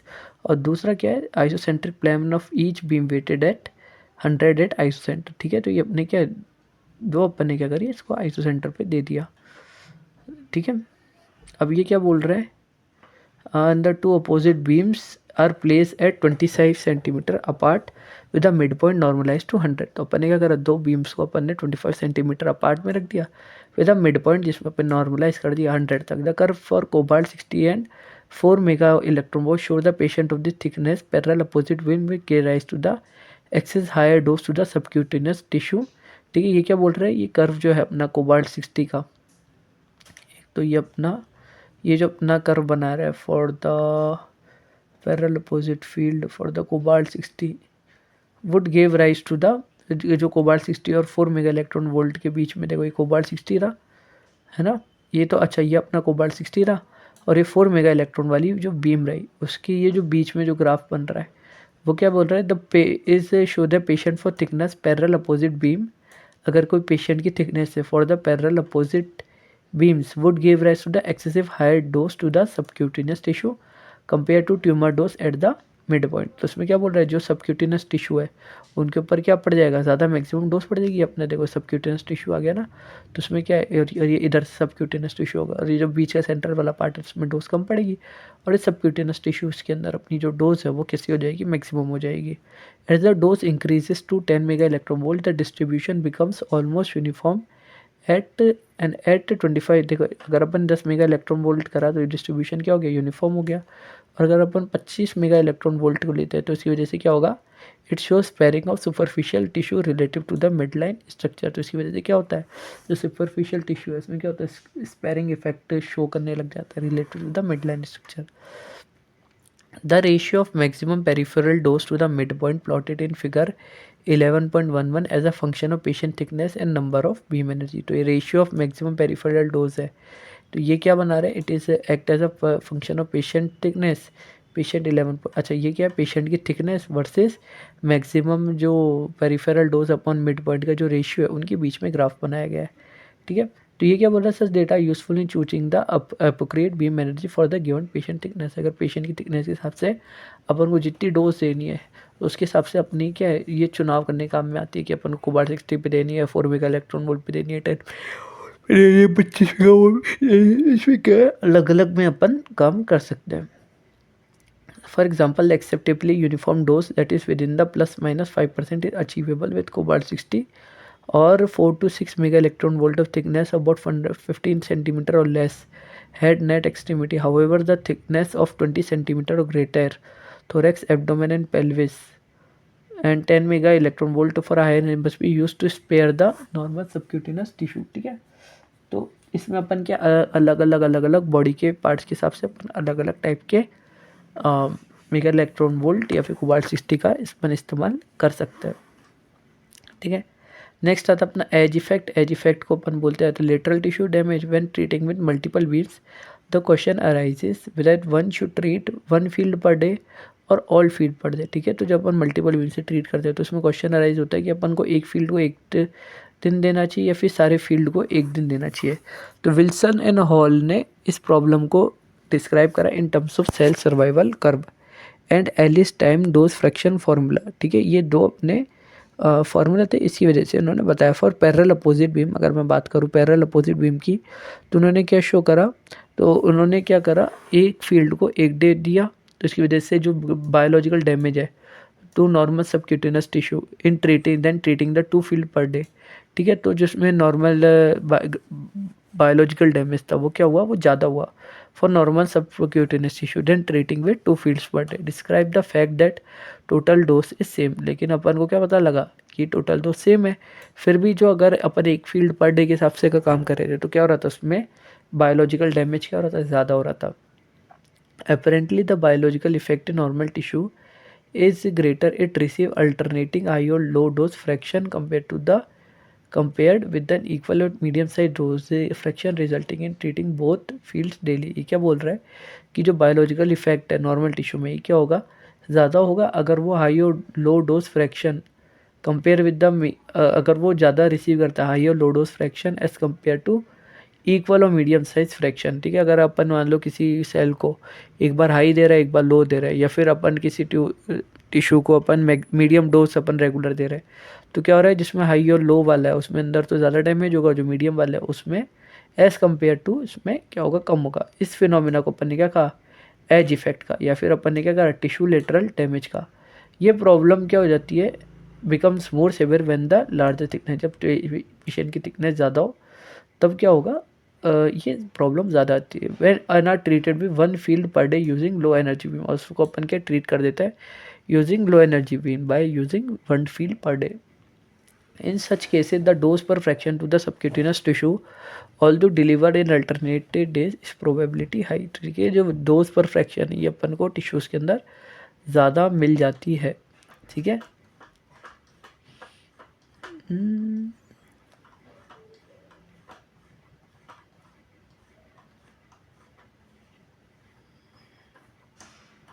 ठीक है, तो खैर अपने पास अब थोड़ा सा बचा है, इसको कंप्लीट कर ही लेते हैं, ठीक है। नेक्स्ट अपन बात करते हैं integral dose. One way of comparing the dose distribution for different quality beam is to calculate the integral dose for a given tumour dose. ये क्या बोल रहा है कि अपन को अपना डोज डिस्ट्रीब्यूशन कैलकुलेट कंपेयर करना है फॉर डिफरेंट क्वालिटी बीम, अलग अलग क्वालिटी के हिसाब से अगर अपन को डोज के डिस्ट्रीब्यूशन को कैलकुलेट करना है तो इसको अपन integral dose for given tumour for, तो इसको अपन क्या कर सकते हैं, इंट्रीगल डोज अपन कैलकुलेट कर सकते हैं। इंट्रीगल डोज क्या होती है, integral dose is a measure of total energy absorb in a treated volume. ये क्या बताता है कि भाई अपन को एक ट्रीटेड वॉल्यूम के अंदर कितनी टोटल एनर्जी एब्जॉर्ब हुई। If the mass of the tissue receive a uniform dose, अगर अपन को कोई मास है टिश्यू का उसको अपन को यूनिफॉर्म डोज मिली तो इंट्रीगल डोज क्या होगा, it is the product of mass and dose, ठीक है। तो इंट्रीगल डोज क्या होगा, it is the product of mass and dose. However, in practice, the absorbed dose is non-uniform, so rather the complex mathematical formula is required to calculate it. तो इसमें क्या होता है, absorbed dose क्या होता है, इसमें यूनिफॉर्म होता है, तो अपन को क्या कॉम्प्लेक्स मैथमेटिकल फार्मूला लगता है to calculate for single beam for X ray and gamma radiation may not formulate the following expression। तो इसमें क्या होता है, sigma is equal to 1.44 D naught A D, है ना, और क्या है अपना 1 minus 0.693 D upon D half, ठीक है। तो ये अपना फार्मूला है, क्या है, sigma 1.44 D naught A D half 1 minus 0.693 D upon D half, जिसमें अपना सिम्मा क्या बताता है, इंटीग्रल डोज कहलाता है, डी नॉट क्या बताता है, peak dose along the central axis बताता है, ए क्या बताता है अपना ज्योमेट्रिक एरिया पर फील्ड, डी क्या बताता है total thickness of the patient in the path of beam, और डी हाफ क्या बताता है half value depth and depth है 50% डोज, और एस एस डी क्या बताता है source to surface distance. The term 1 + 2.88 upon D half upon S S D is use for correction of geometric divergence of the beam. तो अपन के इस factor का भी इस्तेमाल करता है 1 + 2.88 D half upon S S D, ये क्या करता है ज्योमेट्रिक डाइवर्जेंस, बीम का जो ज्योमेट्रिक डाइवर्जेंस होता है उसकी करेक्शन करने के काम में आता है। Because integral dose basically is the product of mass and dose, जो इंट्रीगल डोज होता है इट इज़, ये क्या होता है प्रोडक्ट होता है मास एंड डोज का, तो इसकी यूनिट क्या होती है किलोग्राम गे या फिर सिंपल जूल भी होती है। It shows figure 11.2 shows integral dose as a function of energy of the radiation of the tumour dose of 1000 curie gray and a depth of 12.5 centimetre and a patient of 25 centimeter thickness is treated with parallel opposite beam. The curve show useful result, namely the higher the photon energy, lower the integral dose. में क्या होता है भाई, जैसे photon की energy अपन high रखते हैं तो उसमें क्या होता है इंटीग्रल डोज कम लगती है. Also it is generally believe that probability of damaging the normal tissue increases with increasing internal dose. अपन को क्या है कि भाई जो डैमेज है नॉर्मल टिश्यू का, अगर अपन इंटीग्रल डोज बढ़ाएंगे तो उसमें क्या होगा, वो डोज में क्या होगा, नॉर्मल टिश्यू में डैमेज बढ़ेगा. तो ये क्वांटिटी अपन कभी कभार यूज़ करते हैं फॉर प्लान डोसेज और प्रिडिक्टिंग ट्रीटमेंट आउटकम. तो अपन क्या करते हैं, ट्रीटमेंट के आउटकम को प्रिडिक्ट करने के लिए या फिर प्लान के डोसेज करने के लिए अपन काम में लेते हैं. However it does provide qualitative guideline to treatment planning for selective beam energy. इसमें क्या है, जो क्वालिटेटिव गाइडलाइन है in treating the planning selective beam energy, field size और मल्टीप्लिसिटी ऑफ फील्ड की अपना प्रोवाइड कराते हैं. In general one should keep the integral dose to the minimum, provide the adequacy of the tumor irradiation, sparing of the critical organ are not compromised. ठीक है, तो इसमें क्या है, ट्यूमर रेडिएशन और स्पेयरिंग ऑफ क्रिटिकल ऑर्गन अगर में इसमें कॉम्प्रोमाइज़ नहीं करे जाते. नेक्स्ट अपन बात करते हैं मल्टीपल फील्ड्स का. मल्टीपल फील्ड्स में क्या, one of the most important objective of treatment planning is to deliver the maximum dose to the tumour and minimum dose to the surrounding normal tissues. तो इसमें क्या है, इसमें मेन ऑब्जेक्टिव क्या है ट्रीटमेंट प्लानिंग करने का, कि अपन जो डोज है उसको तो क्या करें, मैक्सिमम जो ट्यूमर है उसको तो मैक्सिमम डोज दे दे और जो सराउंडिंग टिश्यूज है उनको अपन मिनिमम डोज दे. In addition dose uniformity with in the tumour volume and sparing of critical organ are the most important consideration in judging a plan. इसमें क्या बोल रहा है कि जो डोज यूनिफॉर्मिटी है, अपन को ट्यूमर वॉल्यूम में क्या यूनिफॉर्म डोज देनी है और अपन को क्या करना है, क्रिटिकल ऑर्गन्स में क्या जो स्किन स्पेयरिंग इफेक्ट है उसको कम करना है. तो ये क्या है इंपॉर्टेंट कंसिडरेशन करते हैं for judging a plan. Some of the basic useful strategies in achieving this goal are using field of appropriate size. अपन क्या कर सकते हैं, जो फील्ड लिया अपन ने उसको अपन अप्रोप्रिएट साइज का कर सकते हैं. Increasing the number of field और पोर्टल्स. इसमें क्या अपन नंबर ऑफ फील्ड्स को बढ़ा सकते हैं. तीसरा क्या है, सिलेक्ट एपोक्रिएटिंग बीम डायरेक्शन. अपन क्या जो बीम की जो डायरेक्शन है उसको अपन सही रख सकते हैं. दूसरा क्या है, एडजस्टिंग बीम वेट्स. इसको बोलते हैं continuous contribution dose contribution from individual field. तो चौथा क्या अपन जो बीम की वेट है उसको अपन जो हर एक फील्ड पे जो डोज का कंट्रीब्यूशन जा रहा है उसको अपन सही कर सकते हैं, एडजस्ट कर सकते हैं यूजिंग एपोक्रिएट बीम एनर्जी. तीसरा क्या है, अपन क्या बीम की एनर्जी को सही रख सकते हैं. दूसरा क्या है, using beam modifier such as wedge filter and compensator. ये 6 या 7 तरीके ऐसे हैं जिनसे अपन क्या है डोज यूनिफॉर्मिटी दे सकते हैं और क्रिटिकल ऑर्गन्स को कम से कम डैमेज हो ये अपन देख सकते हैं. Also obtaining a combination of this parameter that yield optimal planning is time consuming. ठीक है, क्या होता है time consume if done manually. अगर अपन मैनुअली करते तो क्या होता है, चीज़ें टाइम कंज्यूमिंग हो सकती. Treatment planning computer now available so can the do job quickly and accurately. तो इसमें क्या ट्रीटमेंट प्लानिंग इस टाइप के कंप्यूटर हो गए तो ये जो काम है ये बहुत फटाफट करते हैं, एक्यूरेटली करते हैं. ये सिस्टम क्या होते हैं, हाईली इंटरेक्टिव होते हैं. So the user can modify. इसको क्या कर सकते हैं, मॉडिफाई कर सकता है, कैलकुलेट कर सकता है, एग्जामिन कर सकता है. तो that select the one which is clinically superior. जो सबसे बेस्ट हो उसको अपन इस्तेमाल कर सकते हैं. In section 11.5 we discuss the case of 2 parallel opposite field. Although the technique results from uniform irradiation of the tumor, there is a little sparing of the surrounding normal tissue. तो इसमें क्या, अगर मैं फिर सेक्शन 11.5 में अपन दो parallel opposite field के बारे में स्टडी करा था. ये ऑल्दो ये टेक्निक रिजल्ट क्या है, uniform irradiation of the tumour. मतलब जो ट्यूमर है उसके अंदर यूनिफॉर्म रेडिएशन मिल जाती है, लेकिन इसकी वजह से क्या होगा, इसका डिसएडवांटेज क्या है, इसमें लिटिल स्पेयरिंग होता है for the surrounding normal tissue. तो इसमें जो नॉर्मल टिश्यूज़ है उनमें स्पेयरिंग स्टार्ट हो जाएगी. In fact the dose of the peripheral tissue can be significantly higher than the mid line dose. ये क्या बोल रहा है कि जो डोज है वो पेरिफेरल टिश्यूज की क्या हो गया, हायर हो सकती है as compare to minimal mid line dose. ठीक है, तो पेरिफेरल टिश्यूज की अपने डोज हायर मिल सकती है और मिड लाइन डोसेस को कम मिल सकती है. Reduction of dose to the subcutaneous tissue and normal tissue surrounding the tumour. ठीक है, तो अपन को सबक्यूटेनियस टिश्यू उसको तो कम डोज मिले और जो नॉर्मल टिश्यू है वो जो कि ट्यूमर के सराउंड है ना, उनको उसको भी कम डोज मिले. ये अपन कैसे अचीव कर सकते हैं, यूजिंग अ कॉम्बिनेशन ऑफ 3 और मोर फील्ड है. तो अपन क्या कर सकते हैं, 3 या 3 से ज़्यादा फील्ड का अपन इस्तेमाल कर सकते हैं. Figure 11.3 illustrate multiple field arrangement in which beam enter the patient from various direction. ये क्या बता रहा है कि जिसमें जो इसमें क्या है पेशेंट 11.13 कहाँ गया, ये रहा.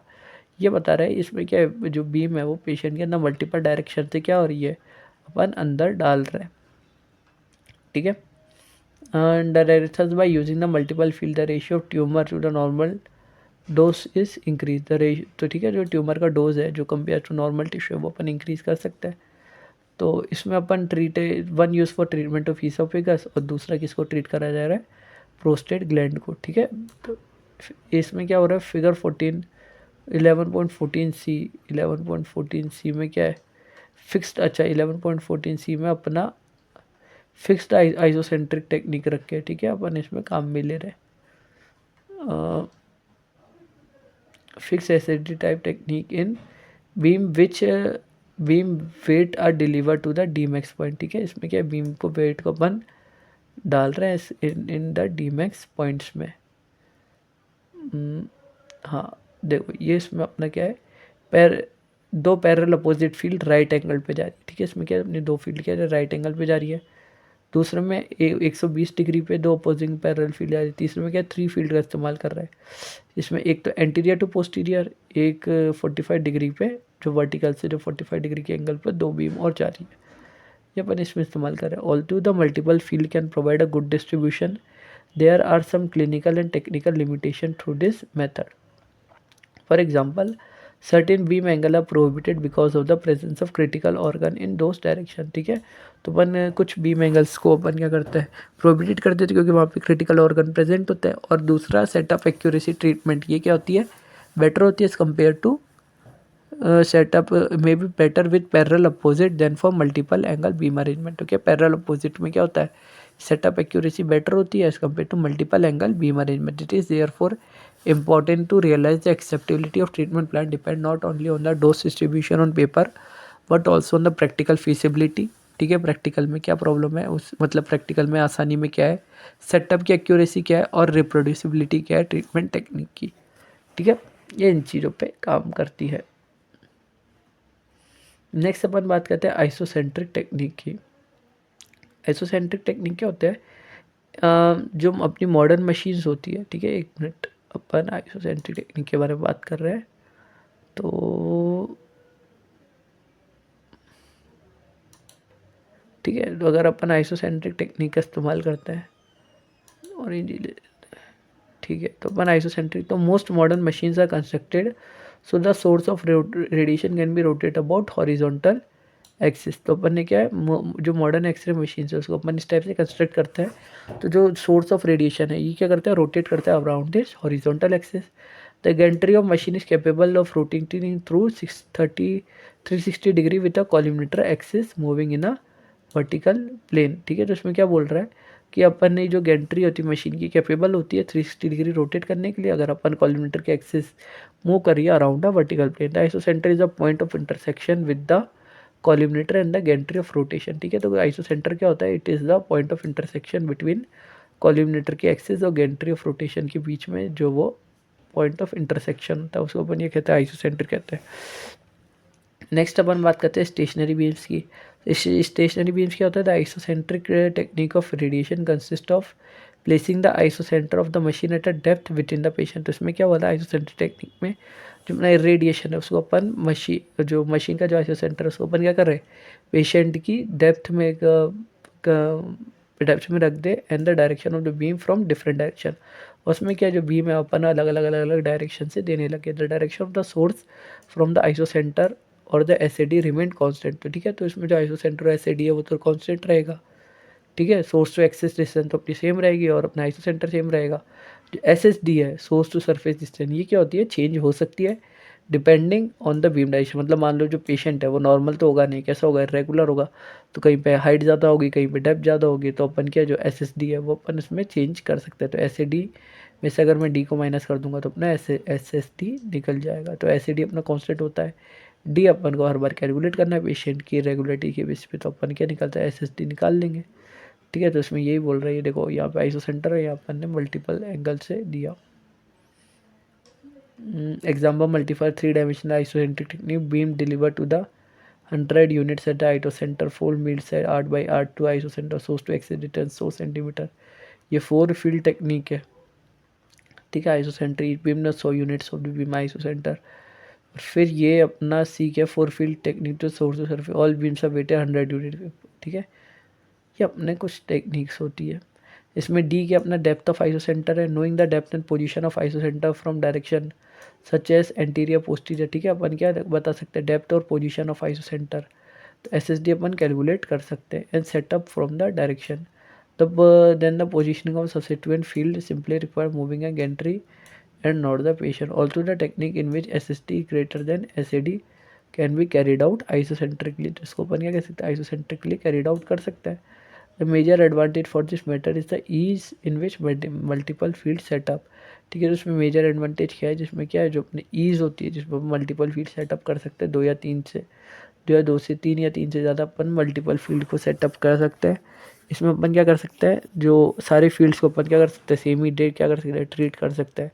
This technique is not only dispense with the setting of SST of each beam direction. ये क्या करता है, ये टेक्निक डिस्पेंस करता है for setting up SST for each beam direction, but also relies primarily on the accuracy of machine isocentrically and not on the skin marks. ये कि नहीं क्या रिलाई करता है एक्यूरेसी ऑफ द मशीन पे, है ना, आइसोसेंट्रिकली, ना कि स्किन के मार्क्स के ऊपर, which are unreliable point of reference in most cases. ठीक है, तो जो स्किन के जो मार्क्स होता है वो क्या होता है, अनरिलायबल पॉइंट्स होते हैं इन मोस्ट केसेस। ठीक है, the treatment column present in section this for example of isodose distribution of each technique. ठीक है,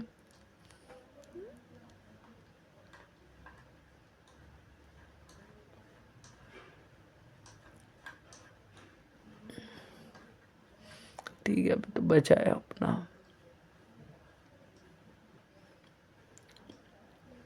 नेक्स्ट अपना बात करते हैं रोटेशन थेरेपी को लेकर। तो जो अपना रोटेशन थेरेपी होता है, रोटेशन थेरेपी क्या है, it is a special case of isocentric technique. तो रोटेशन थेरेपी क्या होता है, ये अपने आइसोसेंट्रिक टेक्निक का एक स्पेशल केस होता है, इन विच अपनी जो बीम होती है उसको अपन कंटिन्यूसली मूव करते रहते हैं ना around the patient, and patient is rotated while the beam is held fix. ठीक है, या तो अपन बीम को रोटेट करते रहते हैं या अपन पेशेंट को रोटेट करते हैं अगर बीम को रोक के रखा हुआ हो तो। ठीक है, also this technique has been use for creating व treating tumours of oesophagus, bladder, prostate cancer, cervix and brain. ठीक है, तो ये वाला अपना क्या होता है, ज़्यादातर ईसोफेगस हो गया, अपना ब्लैडर हो गया, प्रोस्टेट ग्लैंड हो गई, सर्विस हो गया ब्रेन का, या फिर ये क्या करती है टेक्निक को एडवांटेज मिलता है over the isocentric techniques using a multiple stationary beam. तो इसमें क्या अपन मल्टीपल स्टेशनरी बीम का इस्तेमाल कर देते हैं। For example the oesophagus can be treated equally with the 3 fields. ठीक है, तो अपन ईसोफेगस को अपन 3 फील्ड से अपन क्या कर सकते हैं, ट्रीट कर देते हैं। प्रोस्टेट ग्लैंड और ब्लैडर को अपन भी कर देते हैं, और 4 field sometimes called as parallel opposite field. तो अपन क्या कर सकते हैं, 4 फील्ड से भी अपन क्या कर सकते हैं, ट्रीट कर देखते हैं। एंड द ब्रेन विथ 2 और 3 फील्ड विथ वेजेस। ठीक है, तो अपन ब्रेन जैसी चीज़ को दो या 3 फील्ड से कर सकते हैं विथ और with wedge, depending on the size and location of tumour. Depend करता है ट्यूमर की साइज और लोकेशन क्या है।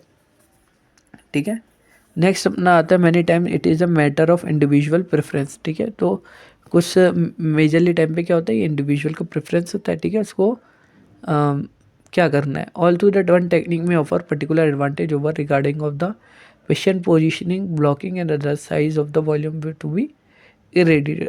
Rotation therapy is best suited for small deep suited tumour.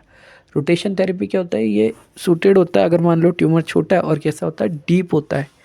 If the tumour confined between the region extend more than a half way of the centre of the counter cross section. अगर क्या होता है, counter cross section वाला centre है तो उससे more than half way, अगर उससे हाफ वे से ज़्यादा कन्फाइंडेड है वहाँ पर, तो रोटेशन थेरेपी क्या होती है, प्रॉपर चॉइस के तौर पे काम में आ जाती है। और rotation therapy is not indicate a volume to be rated too large. अगर मान लो अपना ट्यूमर वॉल्यूम हो अपना ज़्यादा हो और एक्सटर्नल सरफेस से differ markedly from a cylinder, तो एक्सटर्नल सरफेस होती है उसको क्या है, मार्क्ड का रिव्यू है ना, द ट्यूमर इज।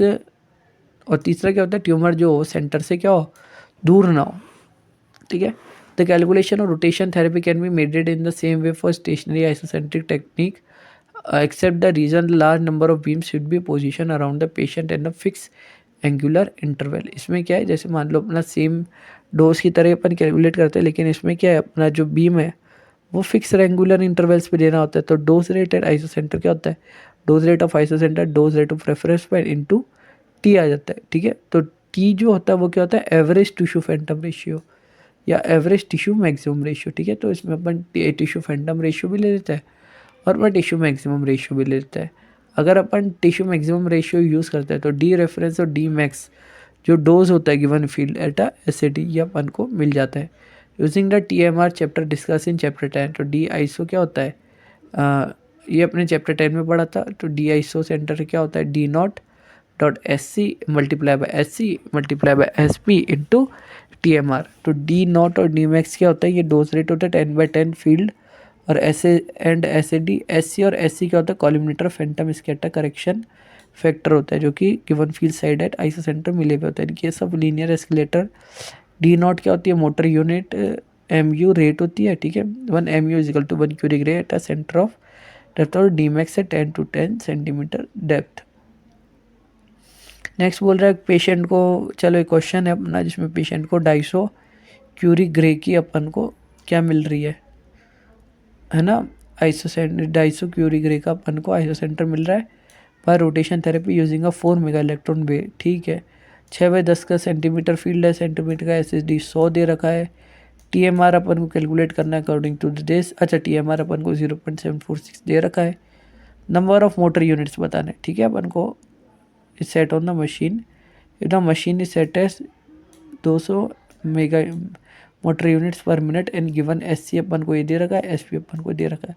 तो अपन को डी आइसो का अपन को फॉर्मूला पता है, D0 SC into SP into TMR। तो D0 अपना 200 दे रखा है, SC ने दे रखा है, SP दे रखा है और TMR टिश्यू मैक्सिमम रेशियो अपना क्या था 0.746। ये अपन ने कैलकुलेट करा तो ये अपना आ गया भाई कितने ट्रीटमेंट टाइम लगाना है, तो गिवन अपना दे रखा था।